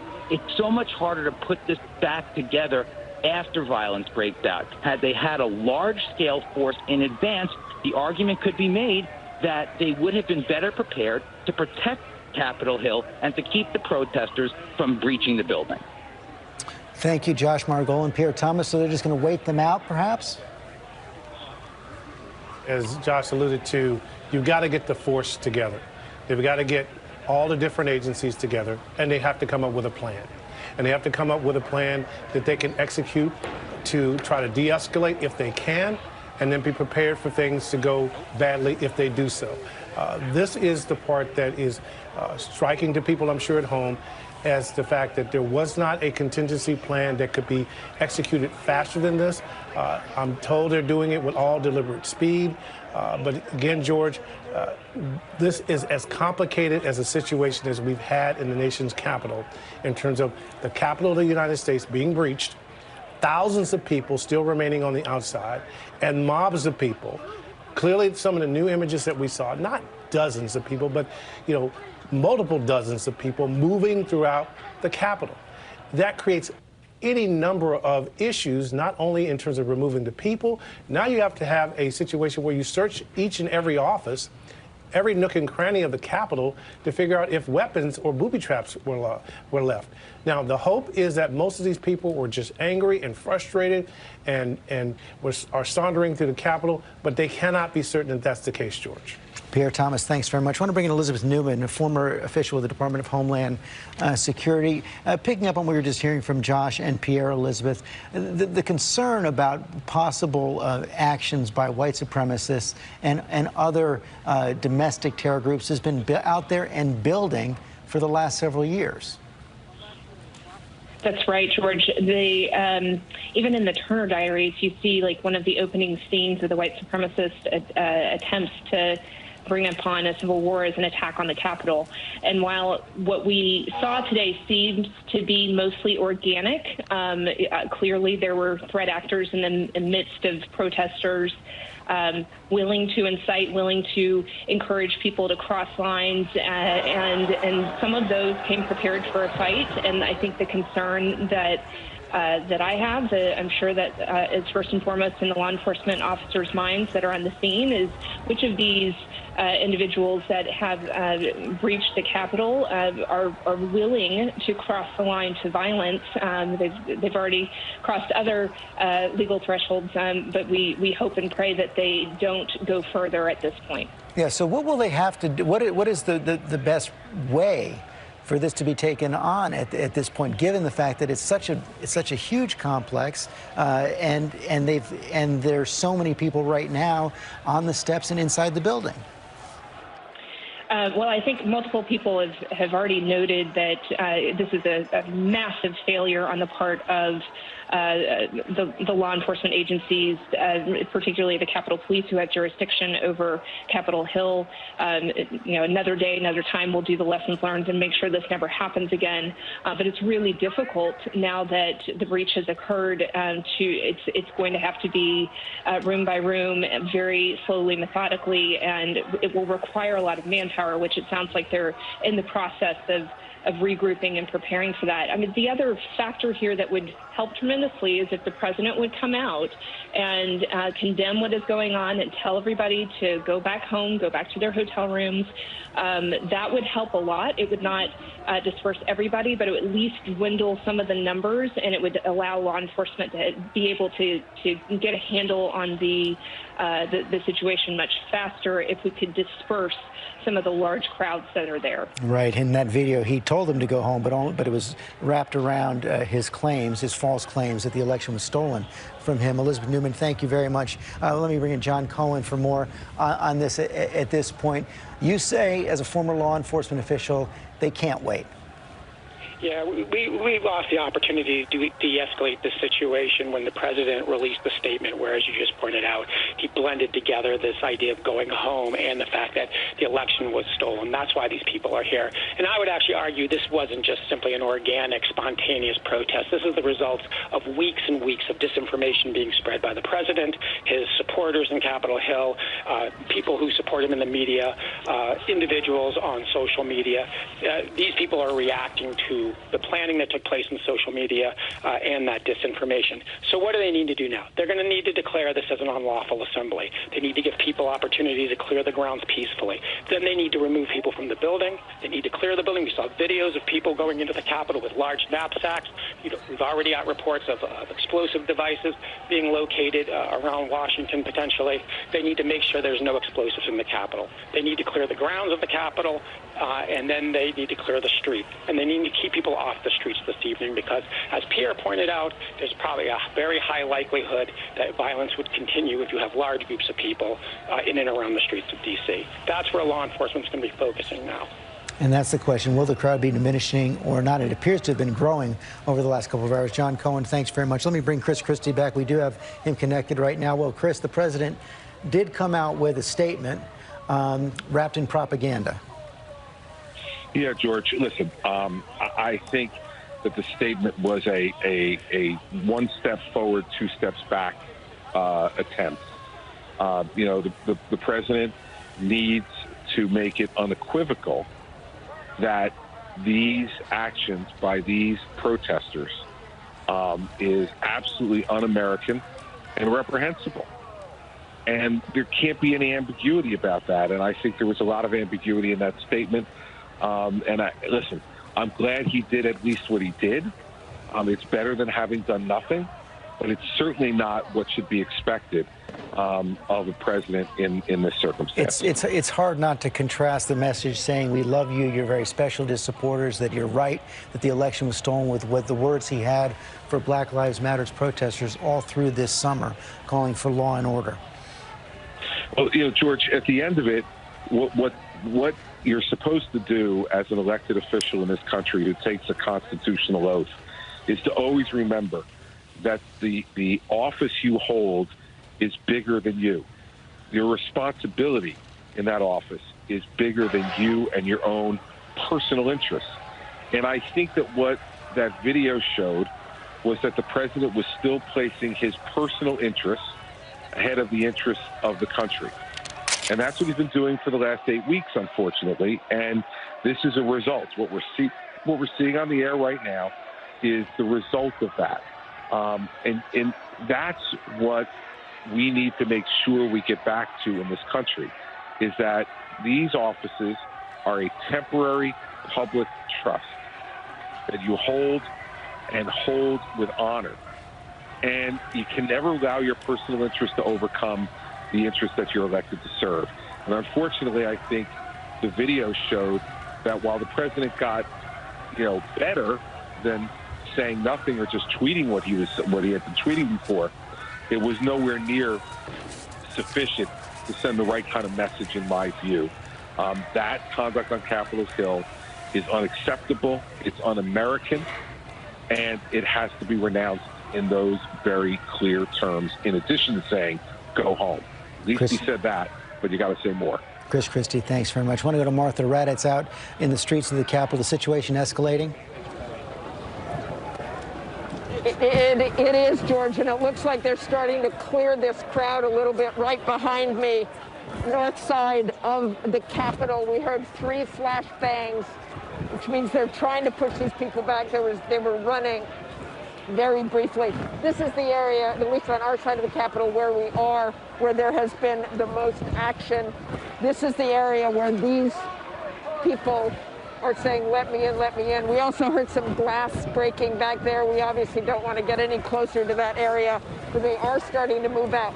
There are areas here where some of the Trump supporters have started to leave, but you gotta fight the establishment. Take it to the establishment. But we have That's some what of these you people do. moving out. Obviously, we don't have all of them moving out, and it's pretty wild up here, George. It really is truly out of control. We have lines of Capitol Police officers up there, but there's virtually no police presence here. And you're starting to get, again, like the Oath Keepers, and I walk by and they're clearly making plans about something. Asked them if they wanted to go back in, and they said they did not. But I have no idea what they're up to.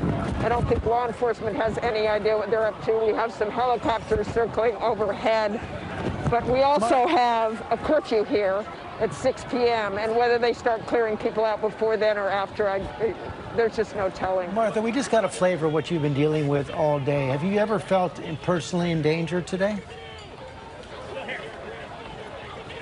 I mean, there's definitely threatening remarks to us. I would say this is a very dangerous situation, and as you know well, George, I've been in a lot of very dangerous situations. But it is so horrible to know we are in America where this is happening, on Capitol Hill. I'm not in Baghdad. I'm not in Kabul. I'm not in a dangerous situation overseas. We are in America. And when I know some people have mentioned this today, when the rest of the world looks at us right now, it is just appalling to think about the fact that we are on Capitol Hill. It's been breached. Someone shot inside. And all of this chaos right behind me, right in front of me, everywhere I look. And certainly there are people who are threatening us. And it is very different from Trump rallies. I often said at Trump rallies, they turn around and say, we hate you, go home. But then 2 minutes later, they're shaking your hand. This time, you don't feel that vibe at all. It is, they're warning us, they're threatening us, they're telling us we're fake. That's the least of the problem. I'm not worried about that. I'm worried about that building and American democracy and what this all says about that today and how out of control this is and how we were not ready for this.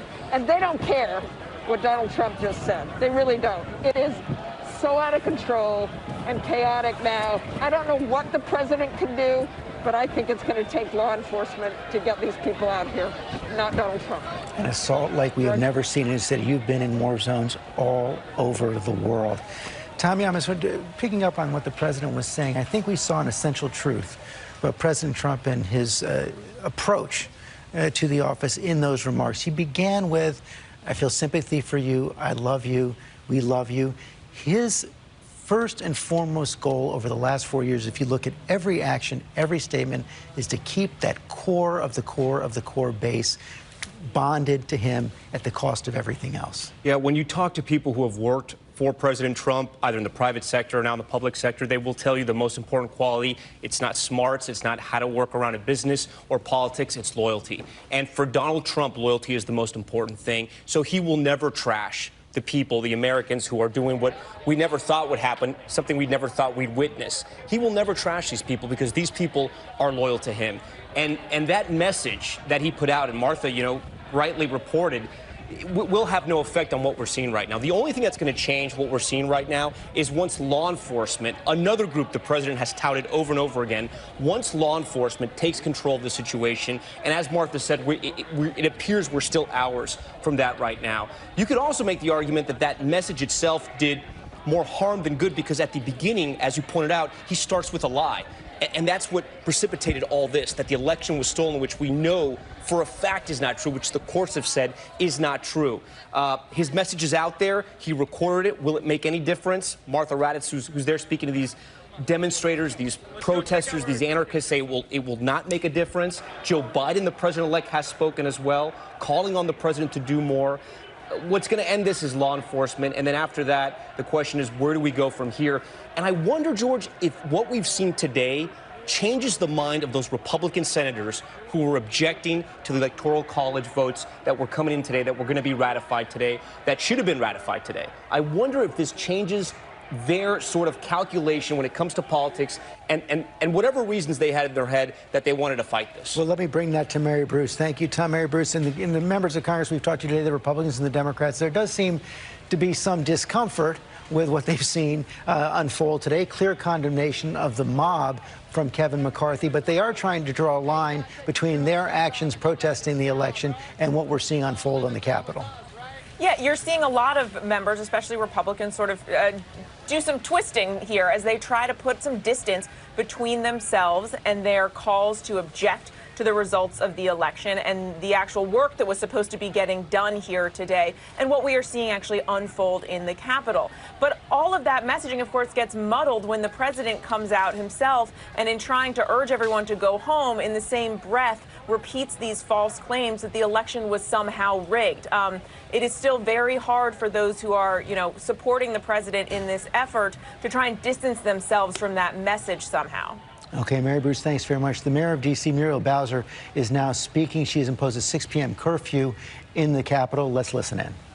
Press announcement from D.C. Mayor Muriel Bowser. Our regularly scheduled program will resume following the... 4, 3. Good afternoon. I'm Muriel Bowser. I'm the mayor of Washington, D.C. I am here at the headquarters of D.C.'s Metropolitan Police Department, where we are operating our emergency command center. I'm joined by the district's chief of police, Robert Contee. I'm joined by members of my public safety team. I'm also joined by the Secretary of the Army, Mr. McCartney. This afternoon, I announced a citywide curfew for the District of Columbia beginning at 6 p.m. this evening, going until 6 a.m. tomorrow morning. During the curfew, no one is allowed to be outside in public places other than essential workers, which includes credentialed media engaging in essential functions. As you can see from video images, the unlawful behavior inside the United States Capitol building. I continue to urge all Washingtonians to stay home and stay calm, and if you see something, say something, but above all, stay home. The behavior that we are witnessing is shameful, unpatriotic, and above all, it is unlawful. Anyone who has engaged in these activities, continues to engage in these activities, will be held accountable. There will be law and order, and this behavior will not be tolerated. The Metropolitan Police Department has been deployed to assist the United States Capitol Police in restoring order to the Capitol, and our Chief of Police will lead the command to clear the Capitol building and establish a perimeter around the Capitol. I have requested both the Virginia State Police and the Maryland State Police to deploy officers, and they have engaged immediately to deploy officers to the Metropolitan Police Department to help regain control of the United States Capitol. I have also invoked several days ago a standing mutual aid agreement with our surrounding jurisdictions, and I want to thank them for deploying. Those jurisdictions include Arlington County, Montgomery County, Prince George's County, as well as Baltimore City. We want to thank them for sending their officers in, assisting us with public safety in the district, as well as the response to the United States Capitol building. Additionally, I want to acknowledge and thank the New Jersey State Police, who will also be assisting the Metropolitan Police Department. So with that, I want to turn to Chief Contee for a situational update. Secretary of the Army will make comments, and we will take brief questions. Thank you, Mayor. Good afternoon, and thank you, Mayor Bowser. My name is Robert J. Contee III. I am the Chief of the Police of the Metropolitan Police Department here in Washington, D.C. As you are aware, demonstrators came to our city this morning to exercise their First Amendment rights and were largely concentrated in the area of the National Mall. Following the president's remarks, a large crowd began to march eastbound on Madison Avenue Northwest and Constitution Avenue Northwest. As the demonstrators approached the United States Capitol grounds, there was a noticeable change in their demeanor. They breached the fencing along the U.S. Capitol grounds and confronted police lines surrounding the building. MPD was requested by the United States Capitol Police to provide assistance with crowd management, and due to the violent behavior towards the police officers there and their intent on gaining access to the Capitol, a riot was declared. It was clear that the crowd was intent on causing harm to our officers by deploying chemical irritants on police to force entry into the United States Capitol building. As you are aware, they were able to gain access to the Capitol building, and I can confirm that one civilian was reported to have sustained a gunshot wound inside of the Capitol. Details of the shooting are not immediately available, and the situation remains under investigation. The Metropolitan Police Department... There you have it from the chief of police. There's confirming that one person was shot inside the Capitol. D.C. Mayor Muriel Bowser talking about the curfew she's imposed at 6 p.m., setting up a security perimeter now around the Capitol this evening, as well as we see those protesters continuing in the Capitol. I want to talk to Congressman Markwayne Mullin from Oklahoma, who's in the Rayburn House office building right now. I know you've tried to engage with some of the protesters today. What did you learn, Congressman? Well, I wasn't so much just trying to engage with them. I was trying to keep them from getting shot. When they started breaking the glass out of the chamber, it sounded like shots were fired. Unfortunately, I've heard shots fired before, and that wasn't it. And so I was talking to them because a couple of the people got excited. If you've seen the picture, there's some, obviously Cat Police, rightfully so, had their guns drawn. And so I was telling them, guys, you're going to get shot. You're going to get killed. Is this what you really want to do? And then we just had a conversation to some degree. And there was a couple of them that was reasonable. There was a couple of them that wasn't. There was a couple of them that was just, they were antagonizers, and all they wanted to do was cause problems. And you can't reason with individuals like that. Unfortunately, this doesn't represent America and our democracy. We have a right to protest, but not like this. Yeah, it's hard to reason once they've broken through all the barricades in the Capitol. Right. And these images coming from inside the House chamber are just stunning right now. From the talks you had with these protesters, do you have any sense of what they want to happen? Some of the ones that were there, unfortunately, was just looking for a fight. That's what it was. Unfortunately, they were there to antagonize the crowd. That doesn't represent the rest of the crowd, but some of them were, and they antagonized them. They brought them along. But I want to tell you, the Capitol Police there, a lot of them got injured. A lot of them got injured. I went down to their triage center that was in the basement of one of our House office buildings, and I visited with each one of them. And there was numerous there, numerous. If I use the word 25, I'd be underestimating it. And all of them were cut or bruised, had been hit. And that doesn't represent a peaceful demonstration. That doesn't represent what we've seen at Trump rallies or anything else. This was a different group of people, and even I found it interesting when I was visiting with some of the Cap Police. They said that these weren't your supporters. The supporters were fine. The ones that attacked us had evil in their eyes. This was separate from the protests. Even the Capitol Police, these are the guys that were injured. These are the guys that had cuts in their face and had their nose broke and all kinds of stuff. And unfortunately, that person that came through the door, I was right there when they came through the door and when that person got shot. And it's a tragic situation that took place. But it left the officer no other choice, and now that officer, that person that got shot, their life has been forever changed. Obviously, their family's life has been forever changed, but also changes that officer that had to discharge his weapon, because if you ever discharge your weapon the first time, it changes you in some degree, and this stuff should have never happened, George. It's sickening and sad that this took place. Well, there is no question about that, Congressman. We're glad you're safe right now. You tried to reason with them, even as you saw hate in their eyes is drive by the police. It was news to us to learn that many police officers sustained injuries right now. Right. But, in the face of all this, what we heard from the president in the last hour is to these people, we love you, you're very special. Well, I listen, I wake up every single morning, George, and I say, love the people, love the call. There's a lot of people that get agitated. Politicians are kind of the catch-all when people get upset. And I understand what he's saying. I love them, too. I don't hate them. I do love them. Legitimately, I do love them. But there's a right way and a wrong way to go at it. And everybody that did this the wrong way, they should be punished to the full extent of the law, every one of them. And hopefully we can prosecute them because they should be. But I still respect their ability and their rights, their constitutional rights to protest. But we don't do it this way. This isn't how we handle it. You don't breach the Capitol. You don't seize the Capitol. Congressman, thank you very much. No, you don't. Absolutely don't. And it's fortunate that a lot more civilians didn't get shot because Cat Police showed a great restraint by not doing so. A great restraint. That's where professional law enforcement took place. That's why we need police around us all the time. Congressman, thanks for your time. Stay safe there in the Capitol today. I want to bring Martha Raddatz back. The police presence around you growing?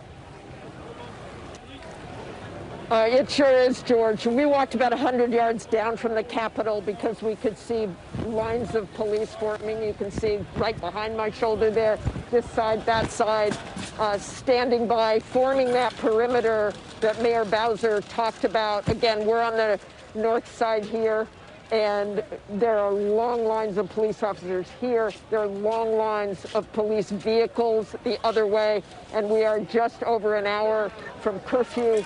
So it seems certain that they will probably try to clear out this area at some point once we pass that curfew point. We still see people over in the security area who say they want to get inside the Capitol. They are being kept away, but they aren't leaving. Although I would say some of the crowd has cleared out, more the protester types who I was with down earlier near the White House. They've started to leave, but again, they keep saying they have the right to be here. They keep calling this a peaceful protest, although it's been far from it. George. Okay, Martha, thanks very much. Let me bring Tony Cardenas in. Congressman Tony Cardenas from California. Where are you, sir, at this point? I know you can't say the exact location. I assume you're in a safe location.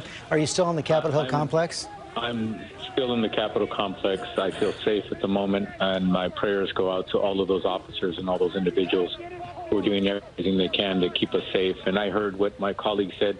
Yes, these officers have shown tremendous respect, and that's the respect that any individual deserves. But when somebody tries to break into the Capitol of the United States of America, that right there is an atrocity, and it's a stain on our history forevermore. And the question is, where do we go from here at this point? Have you received any indication from leadership on what's going to be happening at the Capitol, how the Capitol is going to be cleared, whether you'll be able to get back to business? The only thing that I could tell you, George, is that for the safety of the staff and the members to get back to the democratic process that commenced this morning in counting the ballots of the Electoral College, as we do every January 6th, every 4 years, we will resume that as soon as they can promise us that the facility is safe. As one of your callers just mentioned a little while ago, they're going to have to check every nook and cranny to make sure that none of these individuals left anything nefarious that could cause any injury, again, to the staff or the elected officials, and all of us who are here to follow through with our duty. Were you able to engage any of the protesters personally? No, I was never that close to any of them, and but I know the Capitol Police. I thank them every day that I see them. I look into their eyes, and I know that they're men and women, husbands and wives, and again, I'm praying for them, and I know the kind of hearts that they have. They're tough, and they know how to do their job, but at the same time, they do still restraint, and I'm so glad that unfortunately that many of them have been injured. It just got reported. But I hope and pray that is at a minimum, and that we can move forward as quickly as possible with our democratic process.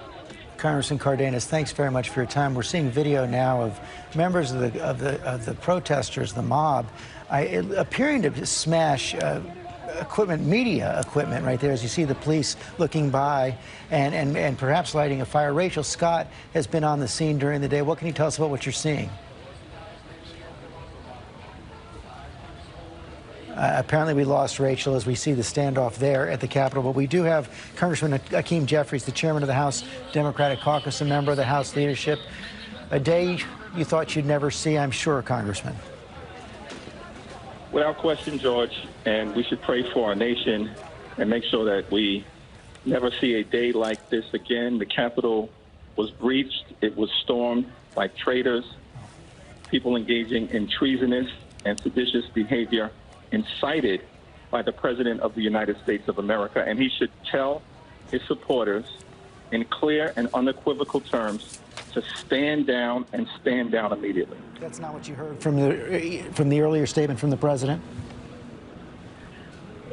The President seems incapable intellectually of communicating a clear and direct message to his so-called supporters who have breached the Capitol, injured officers, placed innocent lives at risk, and turned America into something that I thought we would never see in a democracy anchored in the principle of the rule of law. But we are going to return to the Capitol Dome as soon as it's safe. We're not going to allow mob rule to take over. We're going to complete our work. We are going to certify the results of the Electoral College. The people have spoken. The Electoral College has spoken. The courts have spoken. Joe Biden will be the next president of the United States of America. He will be sworn in on January 20th. Do you have any idea on how this is all going to unfold, when that's going to be able to happen, what the plans are to secure the Capitol? We're following the guidance of the Capitol Police, the Sergeant at Arms, who, as I understand it, have called in additional resources to secure the Capitol. The members are being patient but anxious to return to our constitutional responsibilities. Obviously, we will follow the direction of our public safety officers, but we're committed to the principle that no one is above the law, and we have a constitutional job to do. We're going to do it.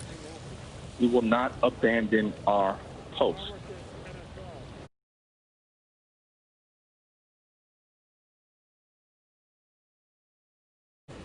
And going forward, as you said, Joe Biden has been elected. He will be inaugurated on those same Capitol steps in just 14 days.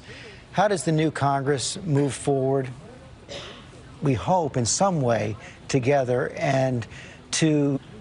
Well, Joe Biden is the right man at the right time with respect to bringing our country together. Who's someone who has indicated from the very beginning upon his election that he's not going to be the president just for Democrats. He's going to be the president for Democrats, independents, and Republicans, for those who voted for him, those who voted against him. And he's got the experience, the credibility, the authenticity, and the intellect to do it. But I'll also say, George, that there has to be accountability for what took place today. This attack on our democracy and the Congress and the Capitol and the rule of law should not be tolerated, and all options should be on the table to bring about I want to follow up on that, because your colleague, Congresswoman Ilhan Omar, is saying she's drawing up articles of impeachment for President Trump for what she's seen since the election, for the abuses of power she's seen since the election. Is that something that's on the table? We haven't had an opportunity to talk as a caucus. We haven't had an opportunity to convene and discuss how we move forward in the context of accountability. But when I say all options are on the table, I mean all options should be on the table. Including impeachment. And every other process. Including impeachment. All options are on the table, as far as I'm concerned. Thank you for your time today. Stay safe. Good luck in the coming hours. I want to bring in Trish Turner from the Capitol as well. Trish, you've been getting some reporting on the senators starting to meet and try to figure out the way forward. Yeah, that's right, George. We were a group of the media, including myself and one of my ABC colleagues, Ali Kokorin. We were escorted by Capitol Police and ATF officers to one of the Senate buildings. We've been asked not to say what the location is. Kind of seems like they brought us here to make sure that we are safe along with the senators, so we're near where they're meeting. They're in one of the larger hearing rooms on the Capitol complex. and they are they're meeting, trying to figure the way forward. As you heard from the congressman there, they are determined to move forward. It's unclear if they're able to actually keep the Senate debate session going on, over the first objection. We did come in contact with one of the supporters of the objection, Senator Mike Braun of Indiana. We tried to ask him, he said none of this should be tolerated, none of the violence should be tolerated, the looting, and storming of the Capitol. But we tried to ask him if this might spur him to withdraw the objections, because we know that there are at least two more that Senate Republicans were prepared to support, and he would not answer that question. So unclear how they're going to move forward. We did see, we've seen senators moving in and out. I don't believe there's a lot of business they can conduct in this hearing room, but we do have poll reporters inside there. It's sort of a continuity of government situation at the moment, which is rather surreal.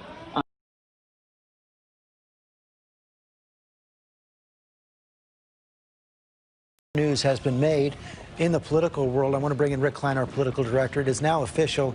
Jon Ossoff, the Democrat, has won in the state of Georgia. Yeah, it feels like a long time ago, but only 24 hours ago, it was voters in Georgia, and both of those Senate seats are flipping. And it looked like a long shot for Democrats. They sat there at the end of election night, 2 seats short, but they won both of them in the state of Georgia. And it will give Democrats control of the Senate as of January 20th. When Biden and Harris are sworn in, Harris becomes the tie-breaking vote. And there's no small degree of irony in that the images of a storming of the Capitol, including the Senate chamber today by Trump supporters, it will be Democrats in control of the Senate as well as the House, all of government, come January 20th. Rick Klein, thanks very much. Mary Bruce, that comes on January 20th when Joe Biden is inaugurated. First item of business will be, it was supposed to be, dealing with the pandemic. Of course, that will still be front and center. But these images today, these actions today, is going to change the tenor for this entire Congress. It's going to mark the early days of the Biden presidency. George, I look at this image right here, and that's exactly where the president is normally sworn in. Quite a contrast to what we are seeing right there, and hard to imagine that this doesn't loom large still and overshadow much of the beginning of the Biden presidency. His top priority has been to try and unite the country. It is going to be very hard to do that. Clearly, given what we are seeing, given it's obvious that many of the president's supporters simply don't view Joe Biden as a legitimate president. But Joe Biden, of course, has promised repeatedly to be a president for all Americans, whether you support him or not. And he does want to get to business very rapidly. Of course, tackling the pandemic is the top priority, doing something to give Americans more of a financial lifeline. So another stimulus, another COVID stimulus bill is also something that you're going to see happen in quite short order. And then because Democrats do control or will control Congress, that does change everything.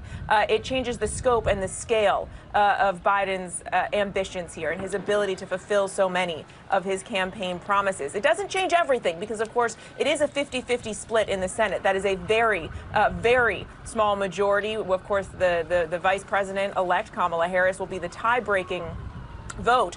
But it does mean that on so many issues, Joe Biden will be able to go big, certainly much bigger than he would have envisioned if the Republicans were still in control of the Senate. And just remarkable to have this happen today, or to have 24 hours, after we saw these races in Georgia, to have to see what we are seeing, to see the divide in the Republican Party play out in this way is just remarkable. And to see what we are seeing right now as you were talking, those detonations on the steps of the Capitol, as you were talking, smoke being cleared as well.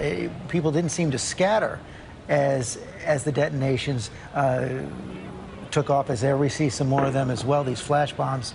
I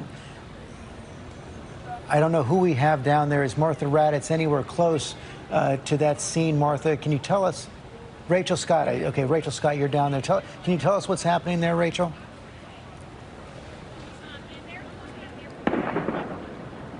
Police have finally taken back this section of the Capitol. If you can take a look just right behind me, you can see them clearing out the final demonstrators and protesters that stormed the barricades, climbed over, pushed up, passed and stormed inside of the Capitol building here. This entire area, George, was completely blocked off. I want to show you. You could see some of the gates and the barricades that were set up here. On the other side, they have all been torn down as these demonstrators and protesters charged up those steps and into the Capitol building. I talked to so many here today. They came from Florida. They came from Georgia. I was on a flight from Georgia after covering those runoff elections just yesterday.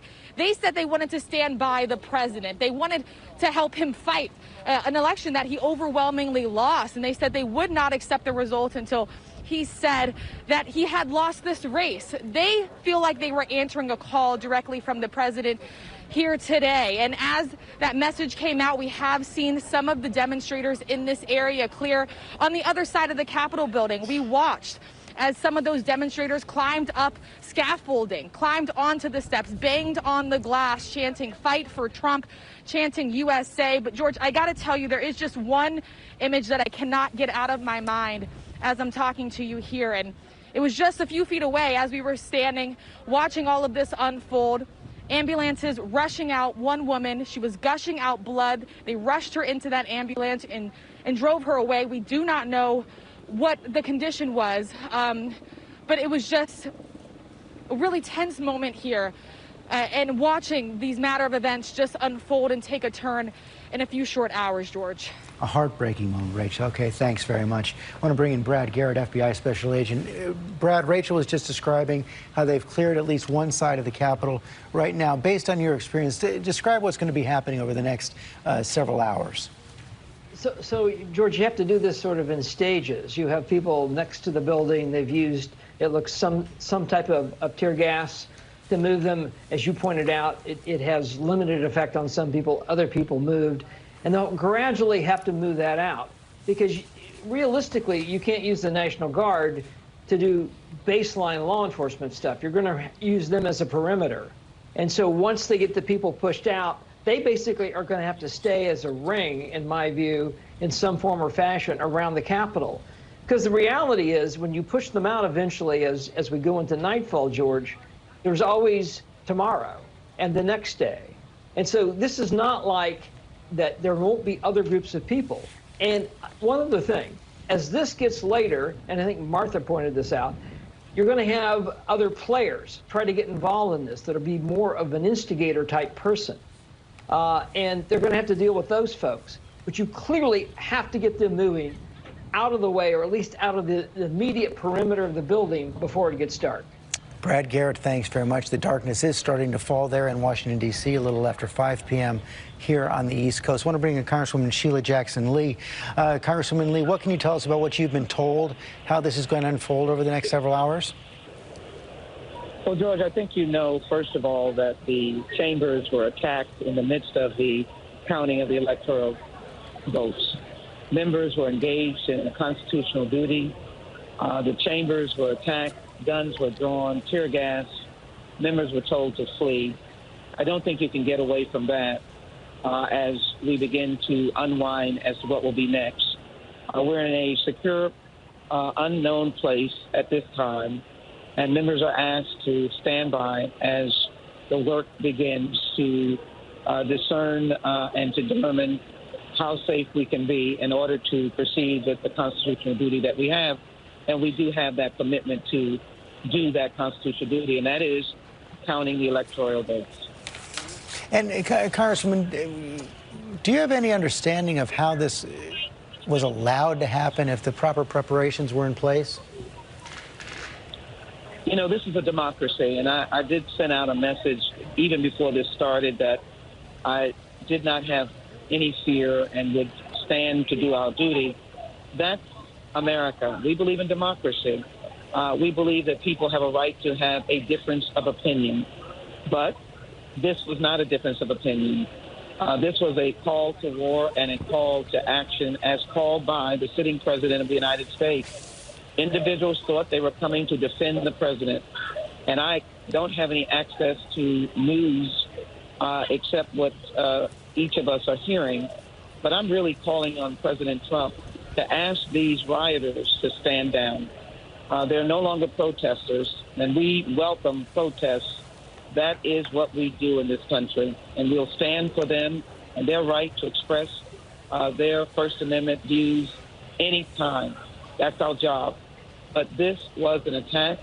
These are rioters. These are people climbing the wall.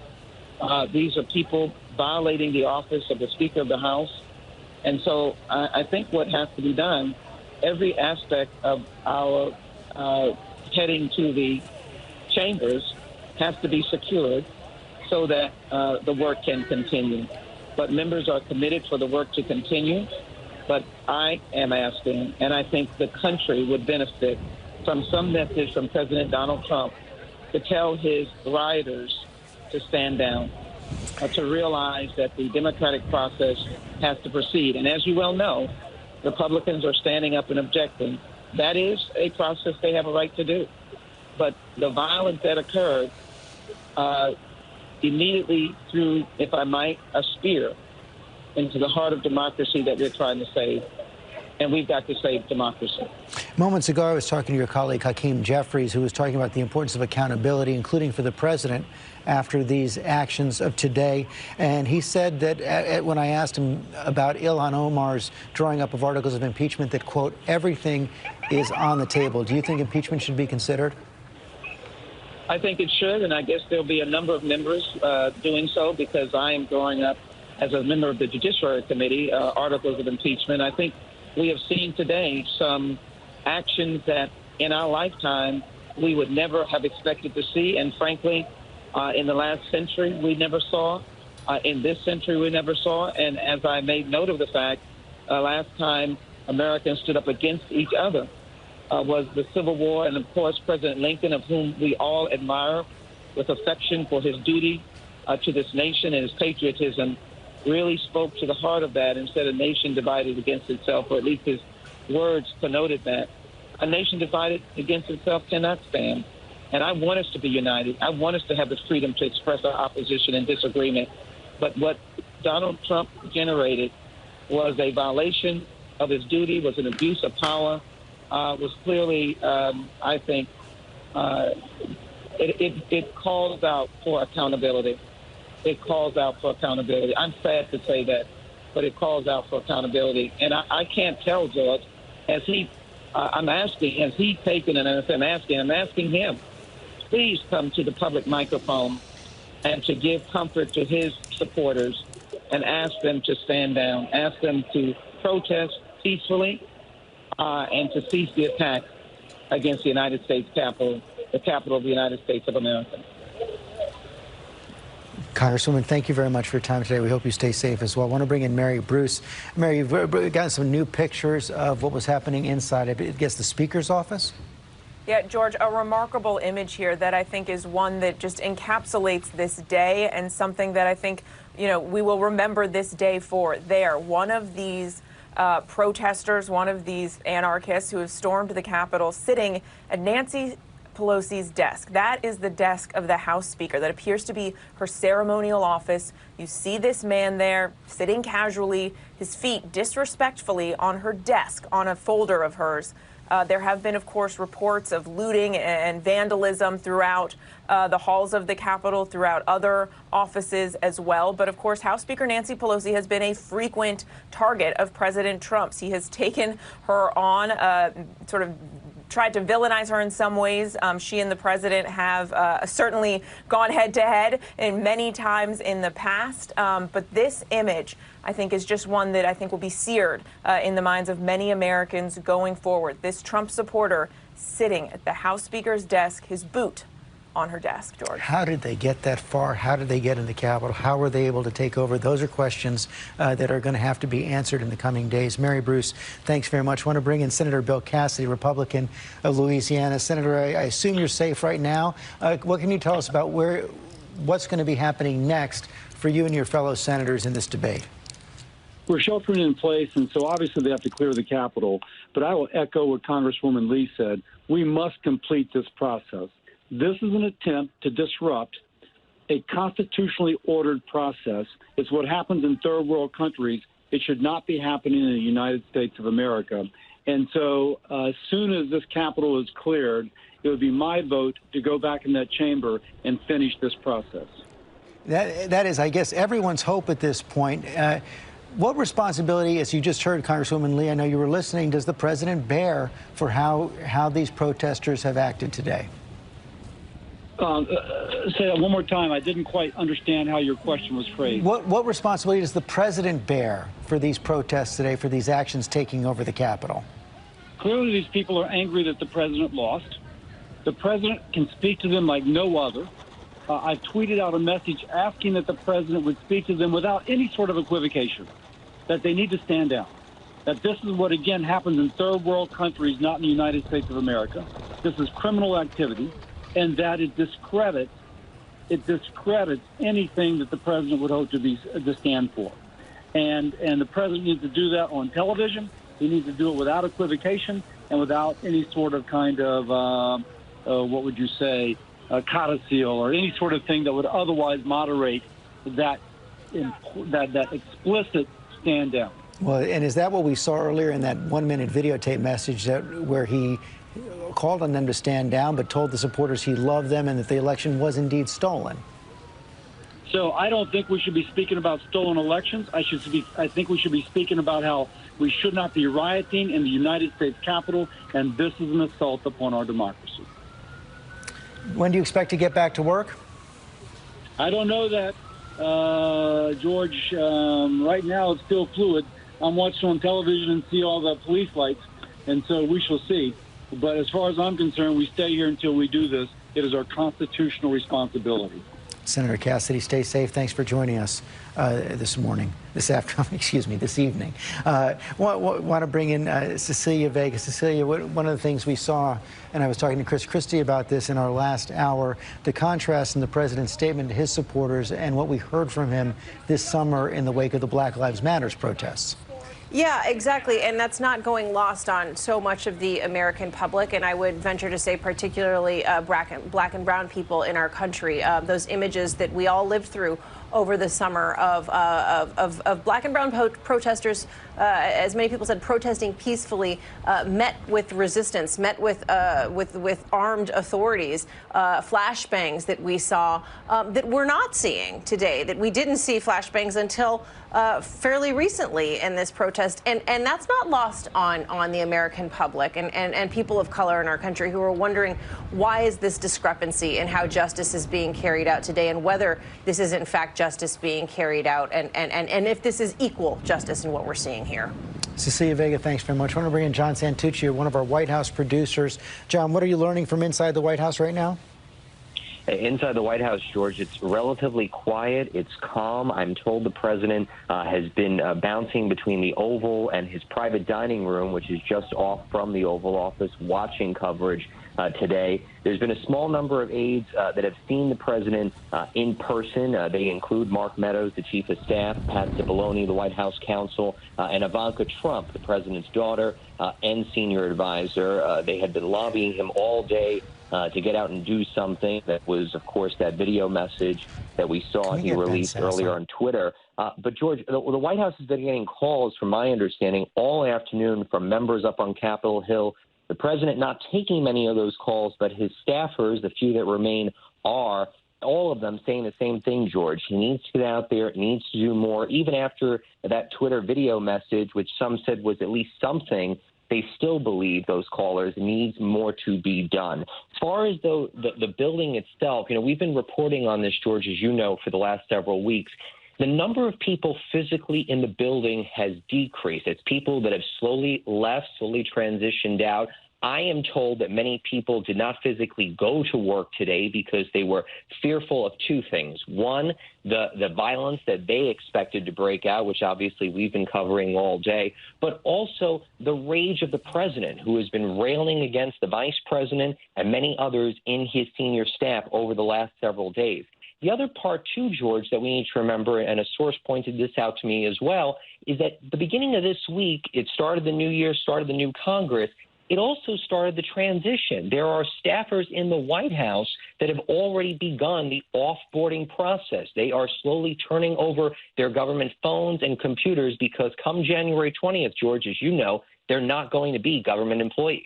John, you may not be able to answer this, but you know the president well. You've covered him closely for the last 5 years plus. Do you have any sense that any of this is seeping in, that he understands what has happened, that he understands he needs to do more?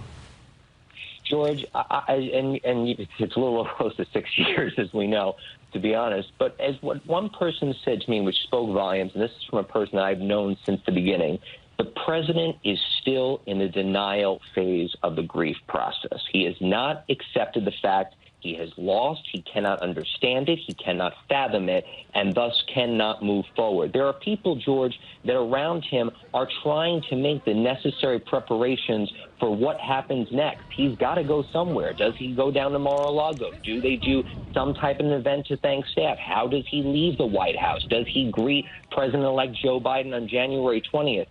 Two people said to me just days ago that no one can approach him about the January 20th, what do we do conversation. He's just not there yet. Well, that's just crazy. Okay, John Santucci, thanks very much. I want to go back to Martha Raddatz there near the Capitol. They're starting to move people away.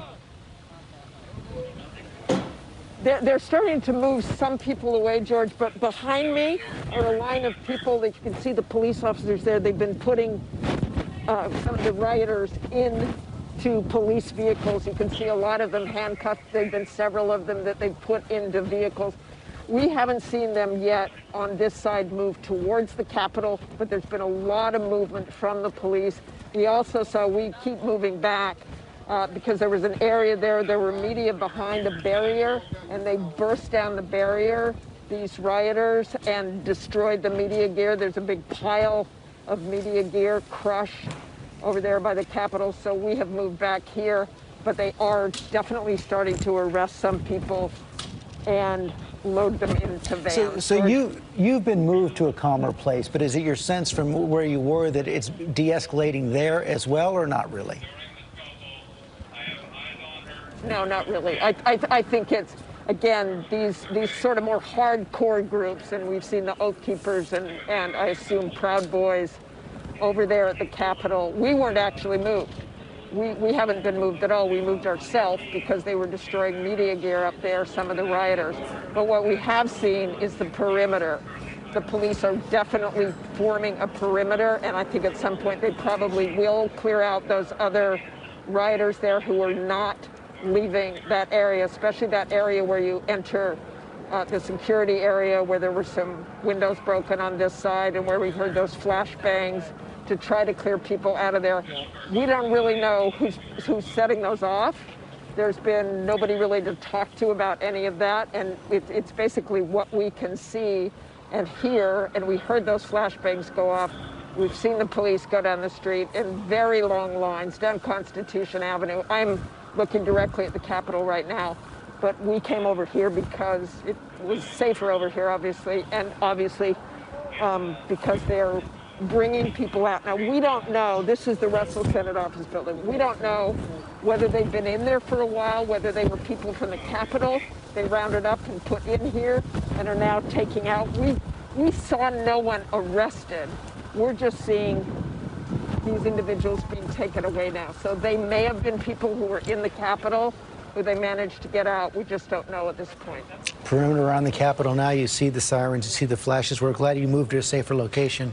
Martha, thank you. Let me go to John Greenblatt with the Anti-Defamation League. And John, we've been talking a lot about these protesters today that have become rioters at the Capitol. It is a situation that has been building for some time. Yes. You've been tracking white supremacist group. You've tracked the Proud Boys. What can you tell us about what you've seen today?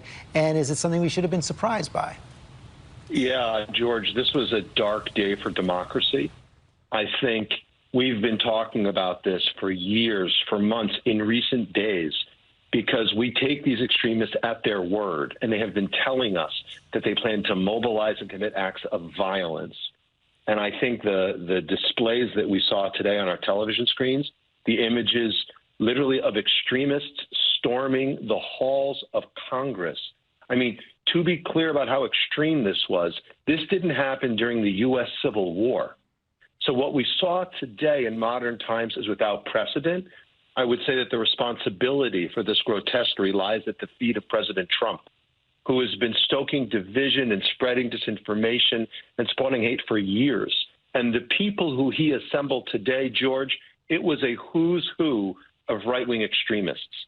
There were members of the Oath Keepers, an anti-government militia, an armed militia group, the Groyper Army, whose leader Nick Fuentes was there. They were a white supremacist organization. The European Heritage Association, another white supremacist group. There were Proud Boys who were present. We're still not sure of all the people who were actually arrested inside the Capitol today, but my analysts are looking at the images, and I'm certain we're going to know very many of them because their ability to this, in many ways, George, this was a bookend to Charlottesville, where white supremacists marched openly and proudly down the streets of that college town. Today, they were doing it literally through the hall of the center of power of the United States government.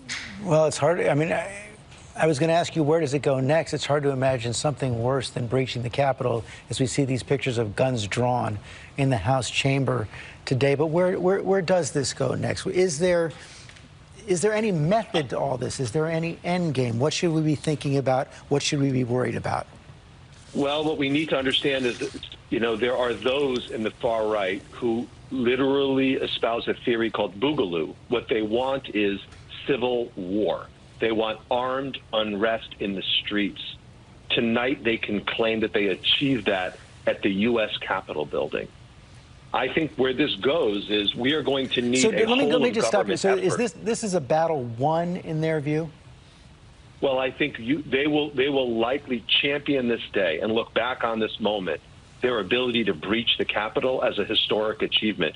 Those images that you showed earlier of that individual sitting at Nancy Pelosi's desk, or the other images of white supremacists literally standing in the Senate chamber, there's just no precedent for that, George, and they will claim it as a victory.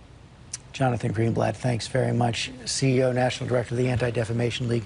Tom Llamas, you have more images from inside the Capitol today? Yeah, this one coming from Senator Jeff Merkley of Oregon. I want to put it up on the screen right now. These were the wooden boxes that were holding the Electoral College ballots. The caption reads, "Electoral College ballots rescued from the Senate floor. If our capable floor staff hadn't grabbed them, they would have been burned by the mob." George, as you know, those Senate floor staff, I think you worked in the House, the floor staff as well, you don't make a lot of money. You take those jobs because you love government and civics, and those staff members had enough mindset, even during this wild time, to take those Electoral College ballots, which were going to be counted and certified today by both houses of Congress. That is not going to happen. We are just getting word from Senator Joe Manchin of West Virginia.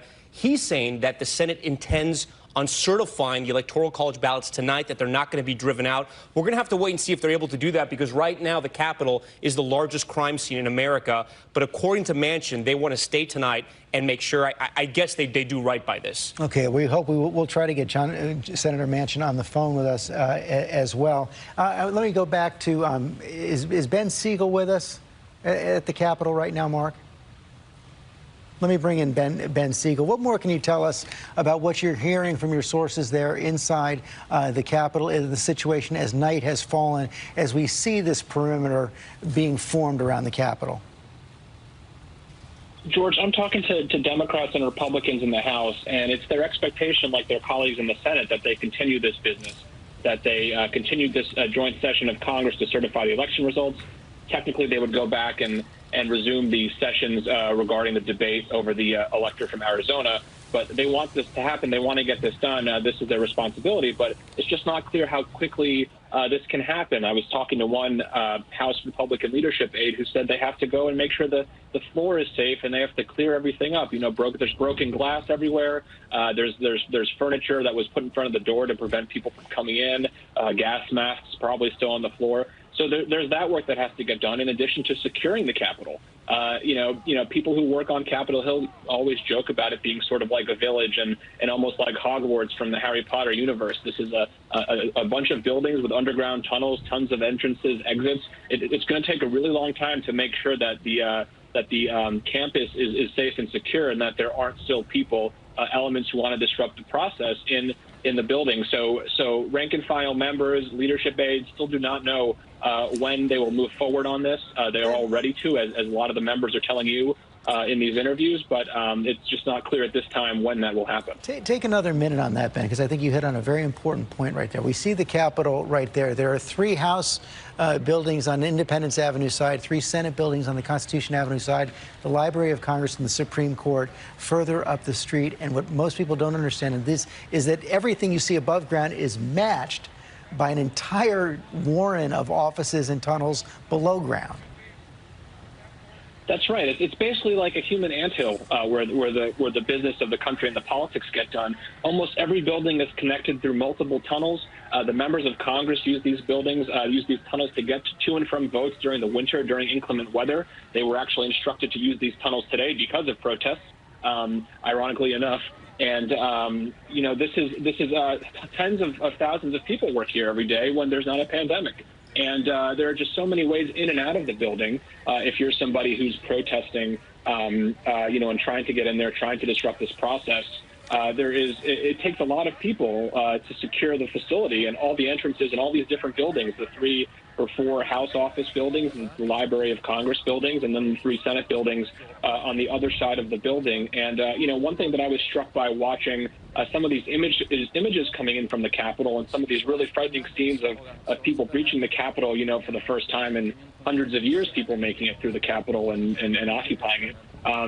There are hallways and places in the Capitol that you pass on your walks every day to and from getting coffee, to or from your desk, that are really unremarkable. It's a window that's locked on both sides that looks out to the Washington Monument that you really can't get access or use.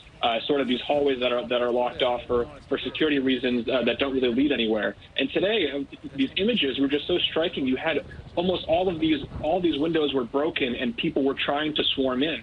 And it was almost as if they did not have enough Capitol police officers to deal with anything. It's almost remarkable in one sense that we've only heard of just sort of a handful of instances of gunshots and maybe 1 or 2 injuries from protesters. I'm surprised it's not actually more, quite frankly. So they really have a tall order ahead of them trying to secure this whole facility and also make sure that it's protected so that the members of Congress, the more than 500 members of Congress, can go back to doing their work in both chambers. And then also, we're not even talking about the inauguration. That's going to be another gargantuan task to secure and protect, because everything you're seeing everywhere on the west front of the Capitol facing the Washington Monument, where you're seeing these protesters fan out and they're not even being pushed back from some of these places. That's still the grounds of the Capitol. That's where the members of Congress might even be sitting when Joe Biden takes the oath of office. So they have to really figure out how to not just secure the Capitol, but expand that perimeter and get it in a position where they can actually continue preparing for the inauguration, which is only happening in a couple of weeks. Ben, you spend most of your days up there on Capitol Hill. You deal with these hundreds, thousands of staffers, most of them young, in the Capitol. As you spoke with everyone today, how would you describe what they were feeling, what their state of mind was as this was all unfolding? It's a real mix of fear and apprehension and disappointment. Throughout our broadcast, we keep saying, Joe Biden said the siege of the Capitol, and it's almost unbelievable to hear that the seat of American democracy in this country, which is respected and admired from all around the world. People come here from all around the country and the world to work to try to make this country better. To see it, vandalized and broken into and desecrated, it's not something that anybody who ever comes to work here every day, would really expect to happen in this country and really anywhere. And it's just such a magical place where again, people have their differences and they have their disagreements, but there is still comedy. There is still a sense of we're all in this together. We're all trying to make the country better when you talk to Republicans and Democrats and, for that matter, reporters up there who want people to understand what's happening in their government and how the Congress functions. And you always see something new in the Congress. You always see a new detail, a new statue, a new historical figure. You can get lost in the building just soaking in the history and everything that's happened there. And the fact that, we're seeing something now that's never played out in American history, I think people from college graduates to the grizzled veterans and people who have been up on the Hill for decades are it's disappointment, really, and just sadness across the spectrum. Thank you, Ben. Mary Alice Parks, let me bring you in on this as well. As Ben was talking, I was thinking back to my early days on Capitol Hill. That's what was always so special about the Capitol. It truly is the people's house. People walk through it all day long. Members of Congress speak with their constituents all day long. Staffers going back and forth. All of that put to a stop today. I know you've been speaking with many of them as well. What are you hearing? and they're doing the people's business, but they're humans themselves. I mean, the texts that I've had today have been from young staffers who are hiding in closets, texts that we normally get during mass shootings. I've had texts from staffers who are trying to make sure that their bosses are okay. Bosses, members of Congress who are huddled in other members' offices trying to shelter in place. I was texting with one colleague at one point today who didn't want to tell me where they were or speak loudly on the phone because they were worried they might be heard by some of these, we're not even sure what to call them anymore, these anarchist protesters, terrorists in the hallway. They didn't want to speak too loudly because they were nervous about whether they would be revealing their location. I mean, just the amount of fear and anxiety on a human level that I think we shouldn't lose today. But, you know, I just also want to take a moment. I was really rattled when Jonathan Greenblatt, who you had on just a little bit ago, he kept referring to the Civil War, and he was not using that imagery lightly. You know, I was thinking about the fact that just 2 weeks ago, we had President Trump veto a very popular bipartisan spending bill, partly on grounds that he didn't want military bases to be renamed for Confederate names to be overturned. And we had this morning Mike Pence referring back to a time in our history right after the Civil War when the country was trying to piece itself together and had to reinvent these rules around the Electoral College. You just have this feeling today that we are seeing images that harken back to a time of civil war that I never thought in my lifetime we would be seeing or having to even have a conversation about again. On that point, one of the most striking images of the day, I don't know if we have it, Mark, but that image of one of the protesters walking through Statuary Hall in the Capitol, a Confederate flag over his shoulder in the Capitol of the United States. Mary Alice, thank you. I want to bring in Congressman Ken Buck, Republican of Colorado, also former law enforcement officer. I know you were on the floor as this all unfolded. Congressman, I'm glad you're safe. Tell us what you saw.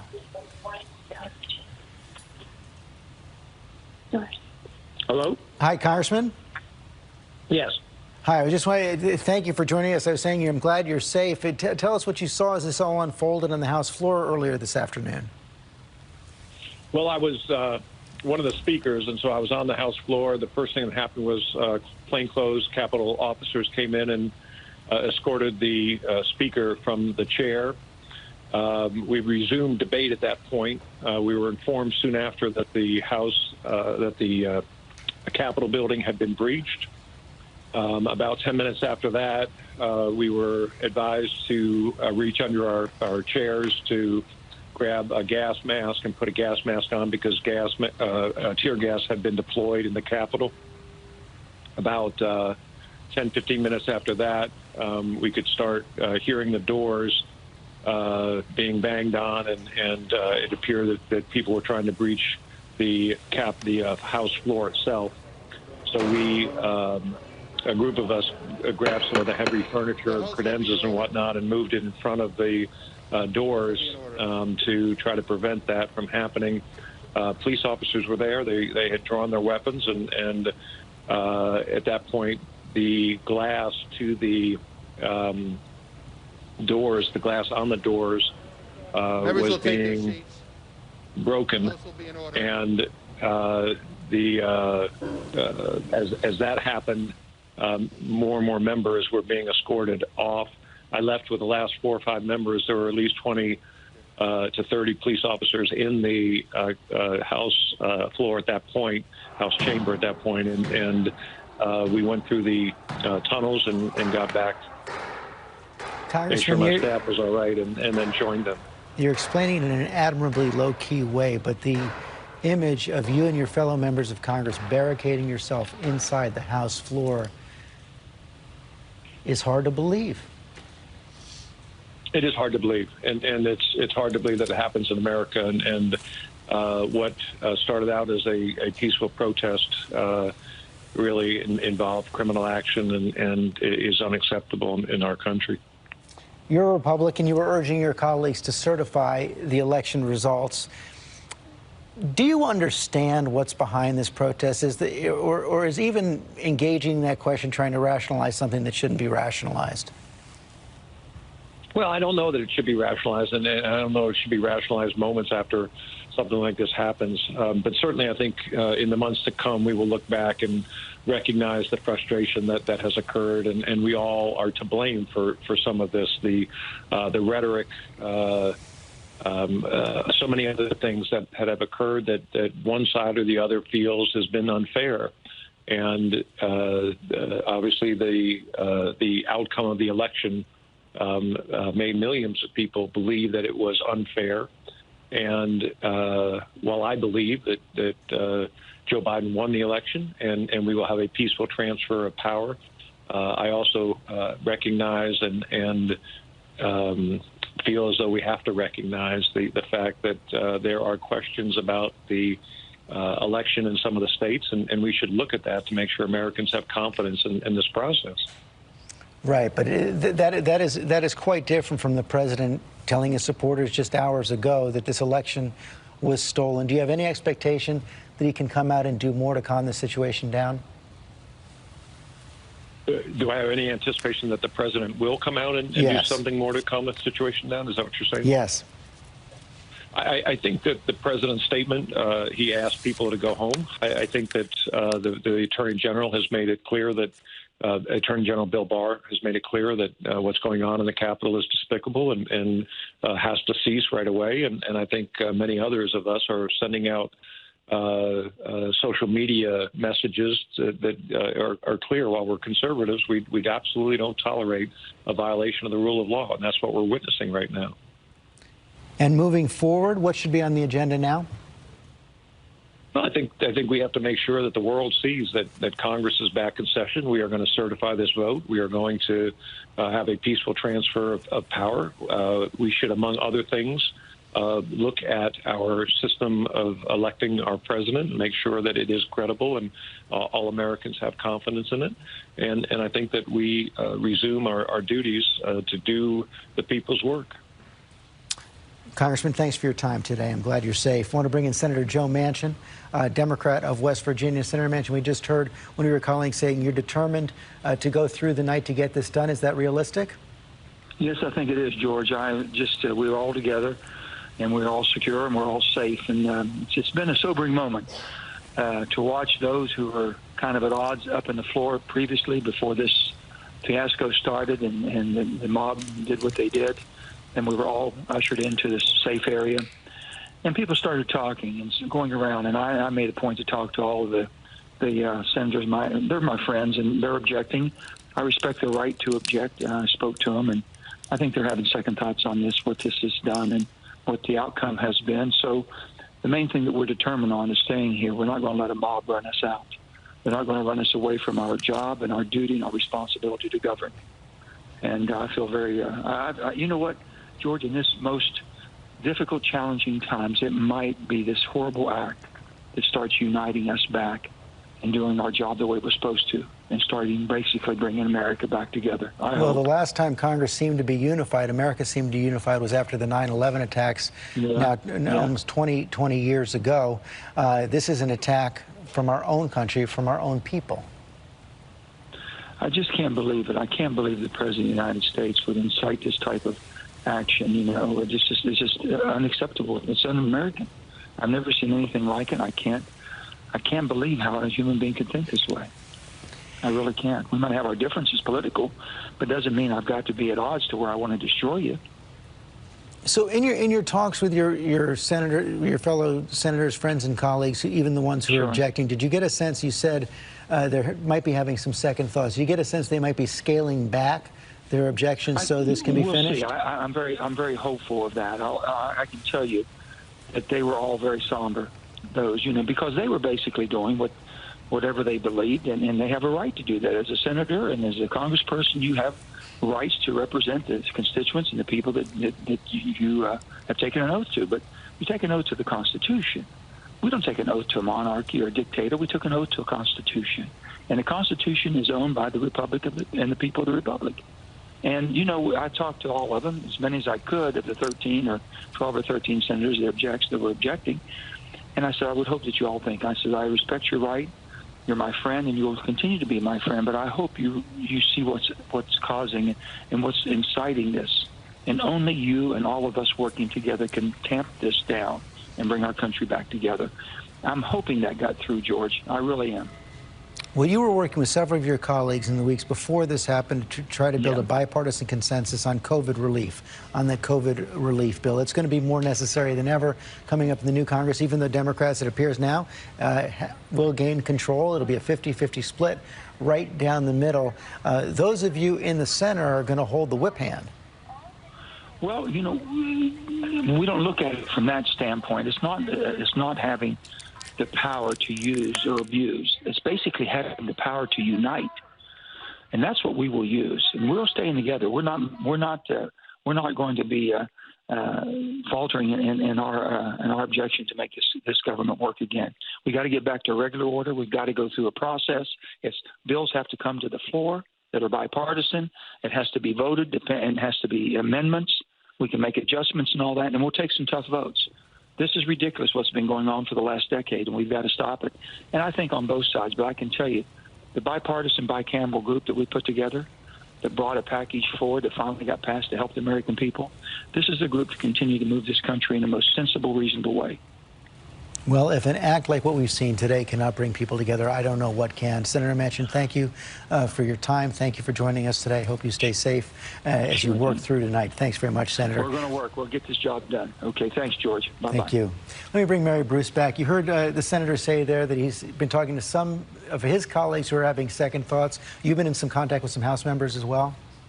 Yeah, and George, we are hearing very similar that some of those who have been or were vowing to contest the election results may now be changing their minds. They certainly are going to be, I think, under a lot of pressure, especially since, of course, none of this is going to change the results of the election, right? What we were seeing before all of this erupted was really a show simply for the president. And given the fact that it was this effort to try and publicly object to the election results that had sparked, in many ways, this siege that we have seen here today, it would be interesting to see if some Republicans are going to change their minds. There are reports that the number 2 Republican in the House, Cathy McMorris Rodgers, has decided to do just that she was planning to object, but now in light of what we have seen here today, that she will not stand in the way of this anymore. And we should say, George, we are also hearing that the Sergeant at Arms has told members that the Capitol building is now secure and has been cleared. And since we know that members are eager, certainly, to finish the work that they started today, to go ahead and certify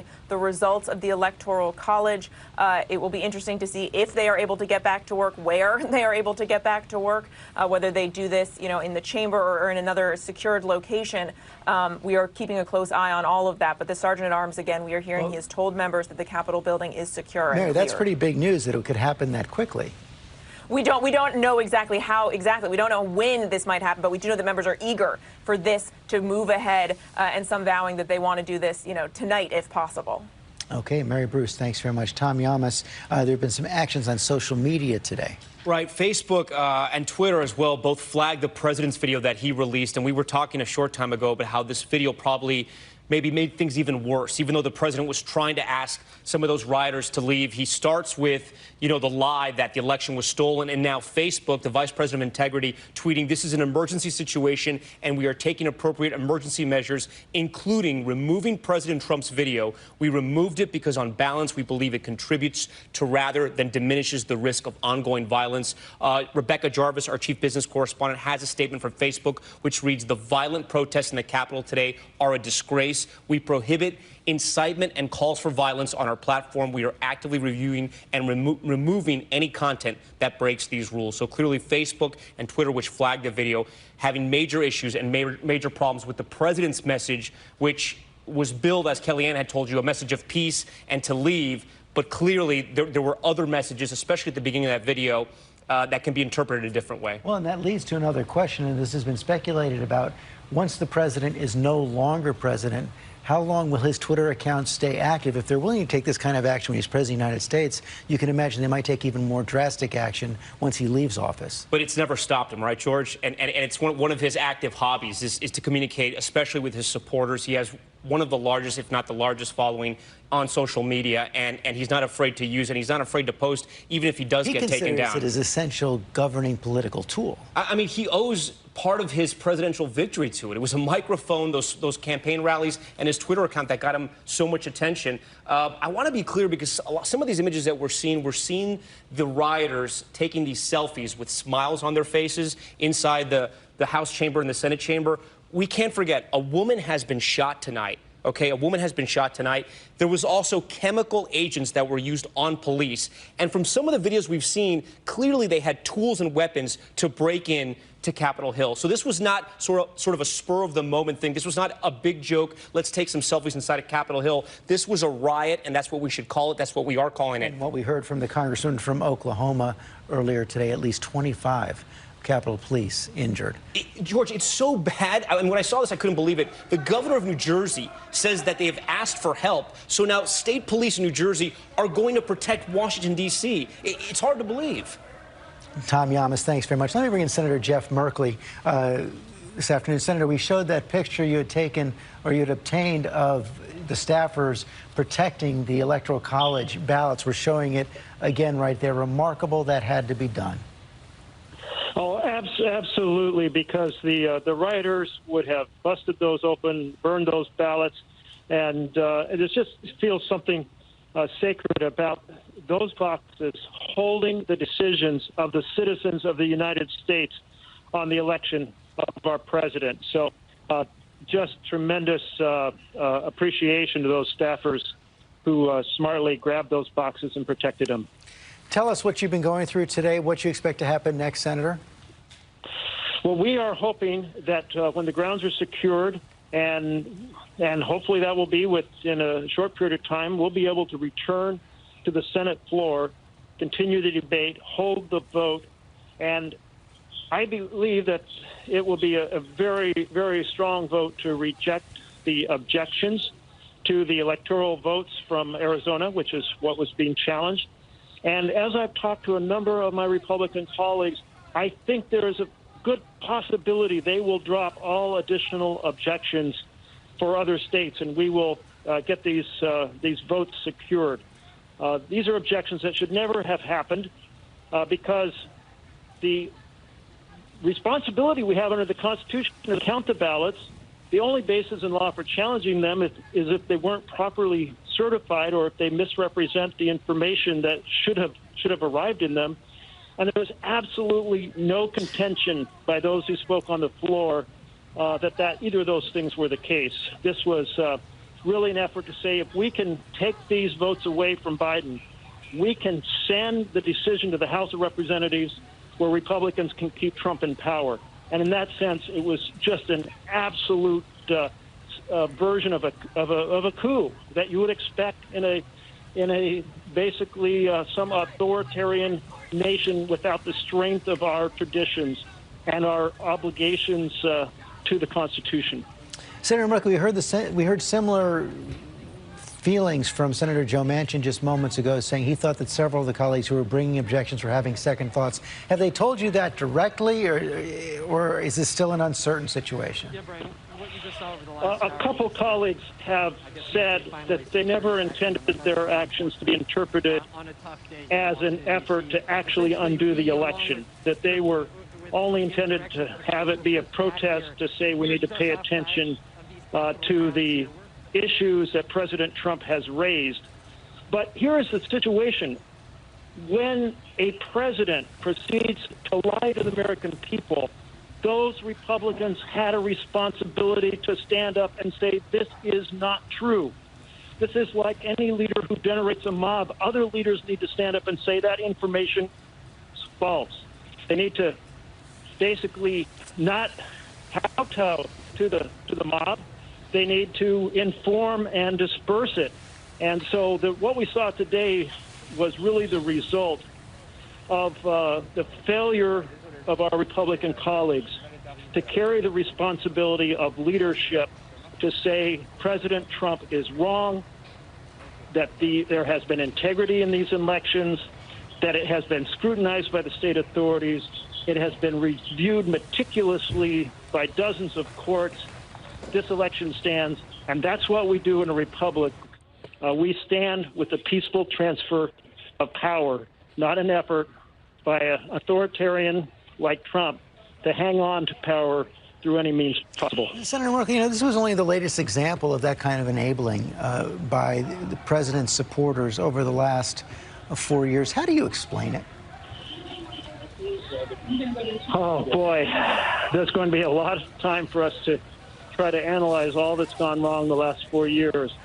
But we know from looking around the world and in current times as well as in history that leaders can gain power by fostering hate, by fostering division, and that's exactly what Trump set out to do.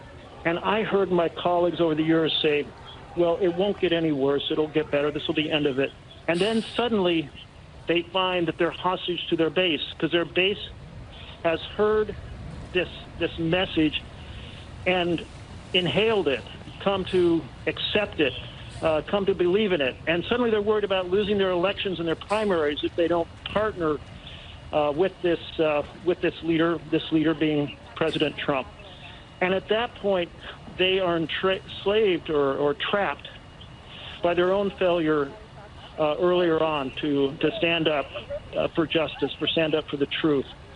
And that's where we ended up.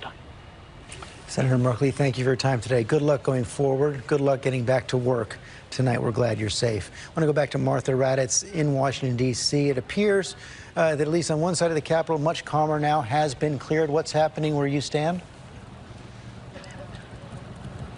We just saw busloads of National Guard head into the Capitol grounds, George. There have been 1,100 D.C. National Guard called up and 600 National Guard from Virginia. We see FBI officers actually just inches from us here walking down Constitution Avenue, and we'll just follow them here. Let me get out of the way.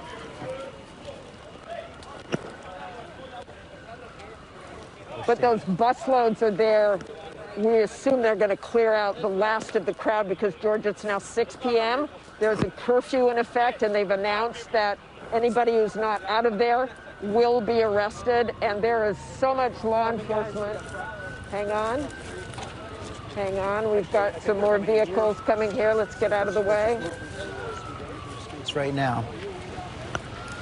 We saw those arrests earlier. We have armored police vehicles going down here. If you look down Constitution Avenue, it is all law enforcement coming up this way, going down that way. But again, those National Guard going right there onto the Capitol grounds. They are not armed. The National Guard is not armed, but those armored vehicles now heading into the Capitol grounds where the remaining rioters, those people who would not leave, and many who probably were part of that break-in. We saw a little earlier, they were hauling off some of those rioters. They were arrested. Constitution Avenue, Martha, usually the site of the inaugural parade. It is just appalling to look down Constitution Avenue and just see nothing but red and blue lights of law enforcement vehicles. There is a solid perimeter, it appears to me, from this place around these Capitol grounds now. Many law enforcement, Capitol Police, Metropolitan Police from D.C., police from Virginia, all descending on this area to set up this perimeter. Now, how they're going to get rid of those hundreds of people, they have definitely told them to clear out. We've seen no one come this way since 6 o'clock, no one walking down this way, trying to clear out that area. And in fact, we've seen some people kind of heading into that area. Well, and we're seeing the National Guard now here. Get off those buses at the Capitol, prepared for some sort of action, prepared to enforce this perimeter. And we heard from Mary Bruce that the Sergeant-at-Arms believes the Capitol will be secured in the coming hours. I think the inside of the Capitol has been secured. They announced that the inside of the Capitol has been secured. In other words, all of those rioters are out of the inside of the Capitol. I'm sure what they tried to do is go room to room before they would ever announce anything like the Capitol being cleared. The outside of the Capitol is definitely not cleared yet. I mean, we can still see a lot of those Trump supporters and those instigators as well still on the grounds. Those are the people who were remaining there after a lot of the protesters we saw had walked away, disappointed, by the way. They didn't really want to leave because they liked, they said, what had happened there today and that they had a perfect right to do that. But this is clearly the hour they're going to start trying to move those who remain. I think one part of the Capitol, and you've talked to Rachel Scott, obviously I haven't even seen her, she's so far away from me, but there's an area over on the other side that's cleared out. This side is definitely not cleared out yet. And I can't imagine they're just going to let these people leave. I mean, there is a curfew in this city. They're supposed to be inside. They're not supposed to be anywhere. So I don't know what they will do with those who remain, but I imagine there'll be numerous arrests here within the hour, George. Martha Raddatz, thanks very much. I want to go back to Cecilia Vega. Cecilia, the president doubling and tripling down, and now a new tweet just 2 minutes ago where he talks about an election victory unceremoniously and viciously stripped away from great patriots. George, I've covered President Trump for 4 years, and I'm speechless by this. I mean, as we are looking at these images of what Martha just described as an appalling sight unfolding in our nation's capital, you've got the president who is tweeting. He says these are the things and events that happen when a sacred landslide election victory is so unceremoniously and viciously stripped away from great patriots who have been badly and unfairly treated for so long. He tells them, go home with love and in peace. And then he says, remember this day forever. Yes, history is going to remember this day forever. There was no election that was unceremoniously and viciously stripped from anyone. This was a free and fair election, and it's pathetic that we have to keep saying that over and over. And you can't have it both ways, as we've heard from Republicans, from his allies, from people who are close to him who have tried to get this message to the president that he is the one who started this and he is the one who could stop it if he went on television and he said outright, leave and go home peacefully. That is not what he has said. He has not called on this to stop, and he doesn't get to have it both ways here. And then you've got the flip, George. Listen to this absolutely stunning statement that I can't imagine I'm going to read from a former president of the United States, former President George W. Bush, who just released a statement that is worth reading in its entirety. He said, "This is how election results are disputed in a banana republic, not our democratic republic. I am appalled by the reckless behavior of some political leaders since the election and by the lack of respect shown today for our institutions, our traditions, and our law enforcement." And I think as we are in this evening and we are talking about what happens next there on the Capitol and whether they go forward with this vote to certify the election tonight, the Electoral College votes tonight, and we've got these questions for the 150 House members who said that they were going to object and the 13 Republican senators who were going to object. Where were they before tonight? Where were they if they are going to change their vote, if they are no longer going to object, as we are starting to hear potentially this discussion that's happening behind closed doors right now? Do they get off the hook for what we're seeing here tonight? If they were planning to object in their votes today, and we are here right now, are they at least partly to blame for what we are seeing in the Capitol as well? Cecilia Vega, as you were talking, we also just got a new tweet from the president's national security advisor. Only 14 days to go in this presidency, but he has apparently broken with the president on this as well, saying, "I spoke with Vice President Pence. He is a genuinely fine and decent man. He exhibited courage today as he did at the Capitol on 9/11 as a congressman. I am proud to serve with him." A break of sorts, of course. The vice president was doing his constitutional duty. He was doing his constitutional duty. That's his job. The president had been pressuring him privately. The president had been pressuring him publicly. But is it too late? I mean, does Mike Pence, does Robert O'Brien, do they get credit for today saying that they did what the Constitution requires them to do, or that Robert O'Brien supports what the vice president did because that's what he is supposed to do. This is the oath of office that the vice president took when he took it 4 years ago. Do they get the credit now for not having spoken up? The president has been spreading these baseless conspiracy theories, these bald-faced lies about an election being stolen from him for 9 weeks now. And they're just not true. Court after court around our country has declared that there is no evidence of widespread voter fraud.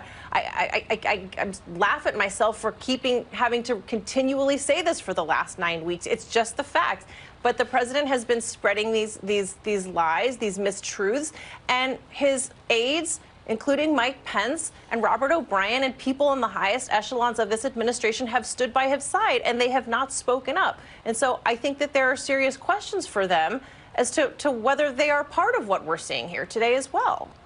Cecilia Vega, thanks very much. Terry Moran, Jonathan Greenblatt was on the program in our last hour saying that today's events are in some ways a bookend to Charlottesville, that those who are rioting will look back for years as a great victory. President Trump said there were fine people on both sides in Charlottesville. The tweet 2 minutes ago praising great patriots. And that is why, George, what happens in Congress over the next few hours is critical.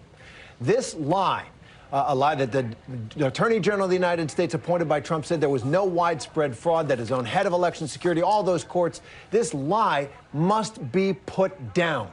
Right? This notion that the Republicans were playing with fire. Lies have consequences, as Senator Ben Sasse of Nebraska told his colleagues today in a statement. And the consequences we've seen. An incident like that, like today's, can become a triumph for a right-wing, fascistic, anti-democratic movement if it is allowed to fester, if it is not put down.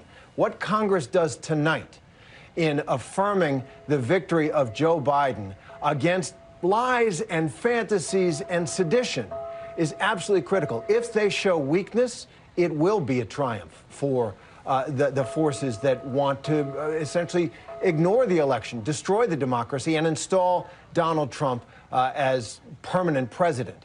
This is a very critical moment, not just because of the sad scenes that we've seen, but because of what it can represent. Movements that are anti-democratic take strength from their martyrs. They take strength from their battles. And unless there's a united front against it, it can be very dangerous going forward in our politics. The question is, will that united front be developed? We're seeing the Capitol right now. It's a little after 6:10 on the East Coast. A curfew has gone into effect across Washington, D.C. after this extraordinary day of violence at the U.S. Capitol, the Capitol under siege. Rachel Scott there in Washington, D.C. Have you noticed a significant difference in these last 10 minutes? A significant difference, George. We have now seen most of the demonstrators and protesters in this area clear out. We are now completely surrounded on this side of the Capitol by federal authorities and a very large police presence at this point. We just heard the second announcement go off over the intercom, telling people to clear the area, that the curfew is now in full effect, and if they fail to do so, that they will be arrested. Just dramatic scenes playing out. We have been here for hours. As you know, I was in Georgia just yesterday. I was on a flight back to D.C. first thing this morning. In front of me were several rows of President Trump supporters that were coming here. They wanted to stand by him in this fight to overturn the results. This is normally an area where tourists come. This is normally an area where people come to see the United States Capitol. Today, it has turned into a scene of violence, intense clashes. We have watched media be attacked. We are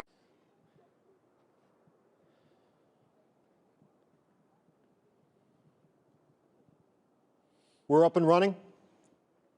Okay. All right, Joe, we're going to get going here. All righty, here we go.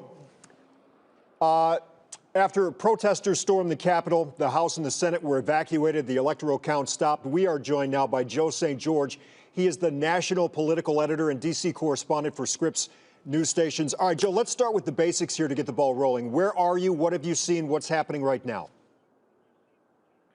Well, I can tell you that the curfew has descended upon our nation's capital. There is a loud alarm system, speaker system around the Capitol complex. We're on the south side of the Capitol complex. So as you can see, the streets around me are not particularly busy. Obviously, it's closer for those still hanging out around near the Capitol grounds, but the message has been sent to every iPhone, every cell phone in the city that this town is now under lockdown. Curfew is underway. My goodness, what a remarkable day, Rob. A day for the history books. It's cliche to say, but this one truly is. Yeah, we can hear the announcement in the background. That 6 o'clock curfew has been put in place. That combined with what we've seen is a growing law enforcement presence. We know right where you are it has, but elsewhere in D.C. hasn't made a dent. Yeah, you're right. I mean, these individuals, remember, are not people from Washington, D.C. This is a town that voted overwhelmingly more than 95% for the other guy.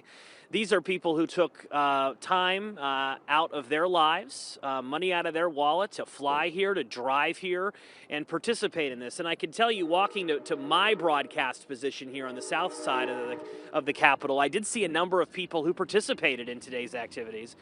And they left the Capitol. They almost had smiles on their faces because they believed that what they did today was patriotic. That's the division in this country, because while they're seeing themselves as patriots, everyone else is seeing them as participating in borderline treason. So that is how divided we are as a country, and it's not going to go away come January 20th when President-elect Joe Biden takes the oath of office. Yeah, all right. So here's the question. What now? What would we expect outside the Capitol building throughout the night? You know, what the security, what the U.S. Capitol Police is going to do first and foremost is secure the office space, the hallways, Right. which were trashed and raided by some individuals today. They've got to provide security to their members first. But there is a growing sense on Capitol Hill that members of Congress want to get back and do this quickly, because there is nothing more democratic than to declare Joe Biden officially the President of the United States after today. Again, coming into today, dozens senators, 100-plus members of the House were expected to object. It'll be interesting to see how many truly object after what we saw here outside and inside the Capitol today. Yeah, let's stay with this. We've talked about what's happening outside, what has happened outside. Any insight on what is happening inside the four walls, inside the Capitol building? The debate sessions, they were in full swing when all this started. So based on your experience, when will that process now move forward? Well, again, as soon as the building can be properly secured. But imagine if you're a member of Congress, a senator, and you are told to essentially run, get out of here because they're here. It's almost like something you'd see in a Hollywood movie that was on display here today. And word has now trickled down, the Capitol Police announcing that the individual who was shot at the Capitol has died. So this is a deadly event. At this point in time. It's an event that will forever be in our history books. It'll be attached to the legacy of President Donald Trump. Those images of thousands of Americans descending upon the U.S. Capitol. Again, something we would usually see in another part of the world. It's in our country today. Again, we're joined by Joe St. George. He is the national political editor and D.C. correspondent for Scripps News Stations. As somebody on Capitol Hill on a daily basis, was there any indication last month, last week, last night, even this morning, that we would see something like this today? You know, there was an indication that tensions would be high, but it was not expected that it would be like this. And I can tell you what, the U.S. Capitol Police certainly would have had a better perimeter surrounding the U.S. Capitol if they thought it would rise to this occasion. Remember, it's not like they didn't know this date was coming. January 6th was prescribed in the Constitution years ago.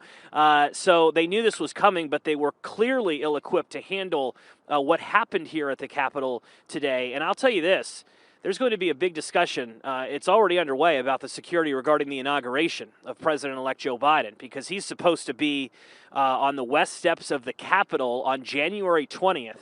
And if there is any event that supports President Trump or supports the other side in Washington, D.C., I mean, just think of what they could potentially do to the inauguration ceremony. So all of these things are on the minds of people, but first and foremost, people's safety and securing the Capitol complex. Right, let's get through this night first. And aside now to our web producers, this will be my final question here. All right, Joe, if you could, put a human face on this. Are you safe right now? At any point during the day today, did you fear for your safety?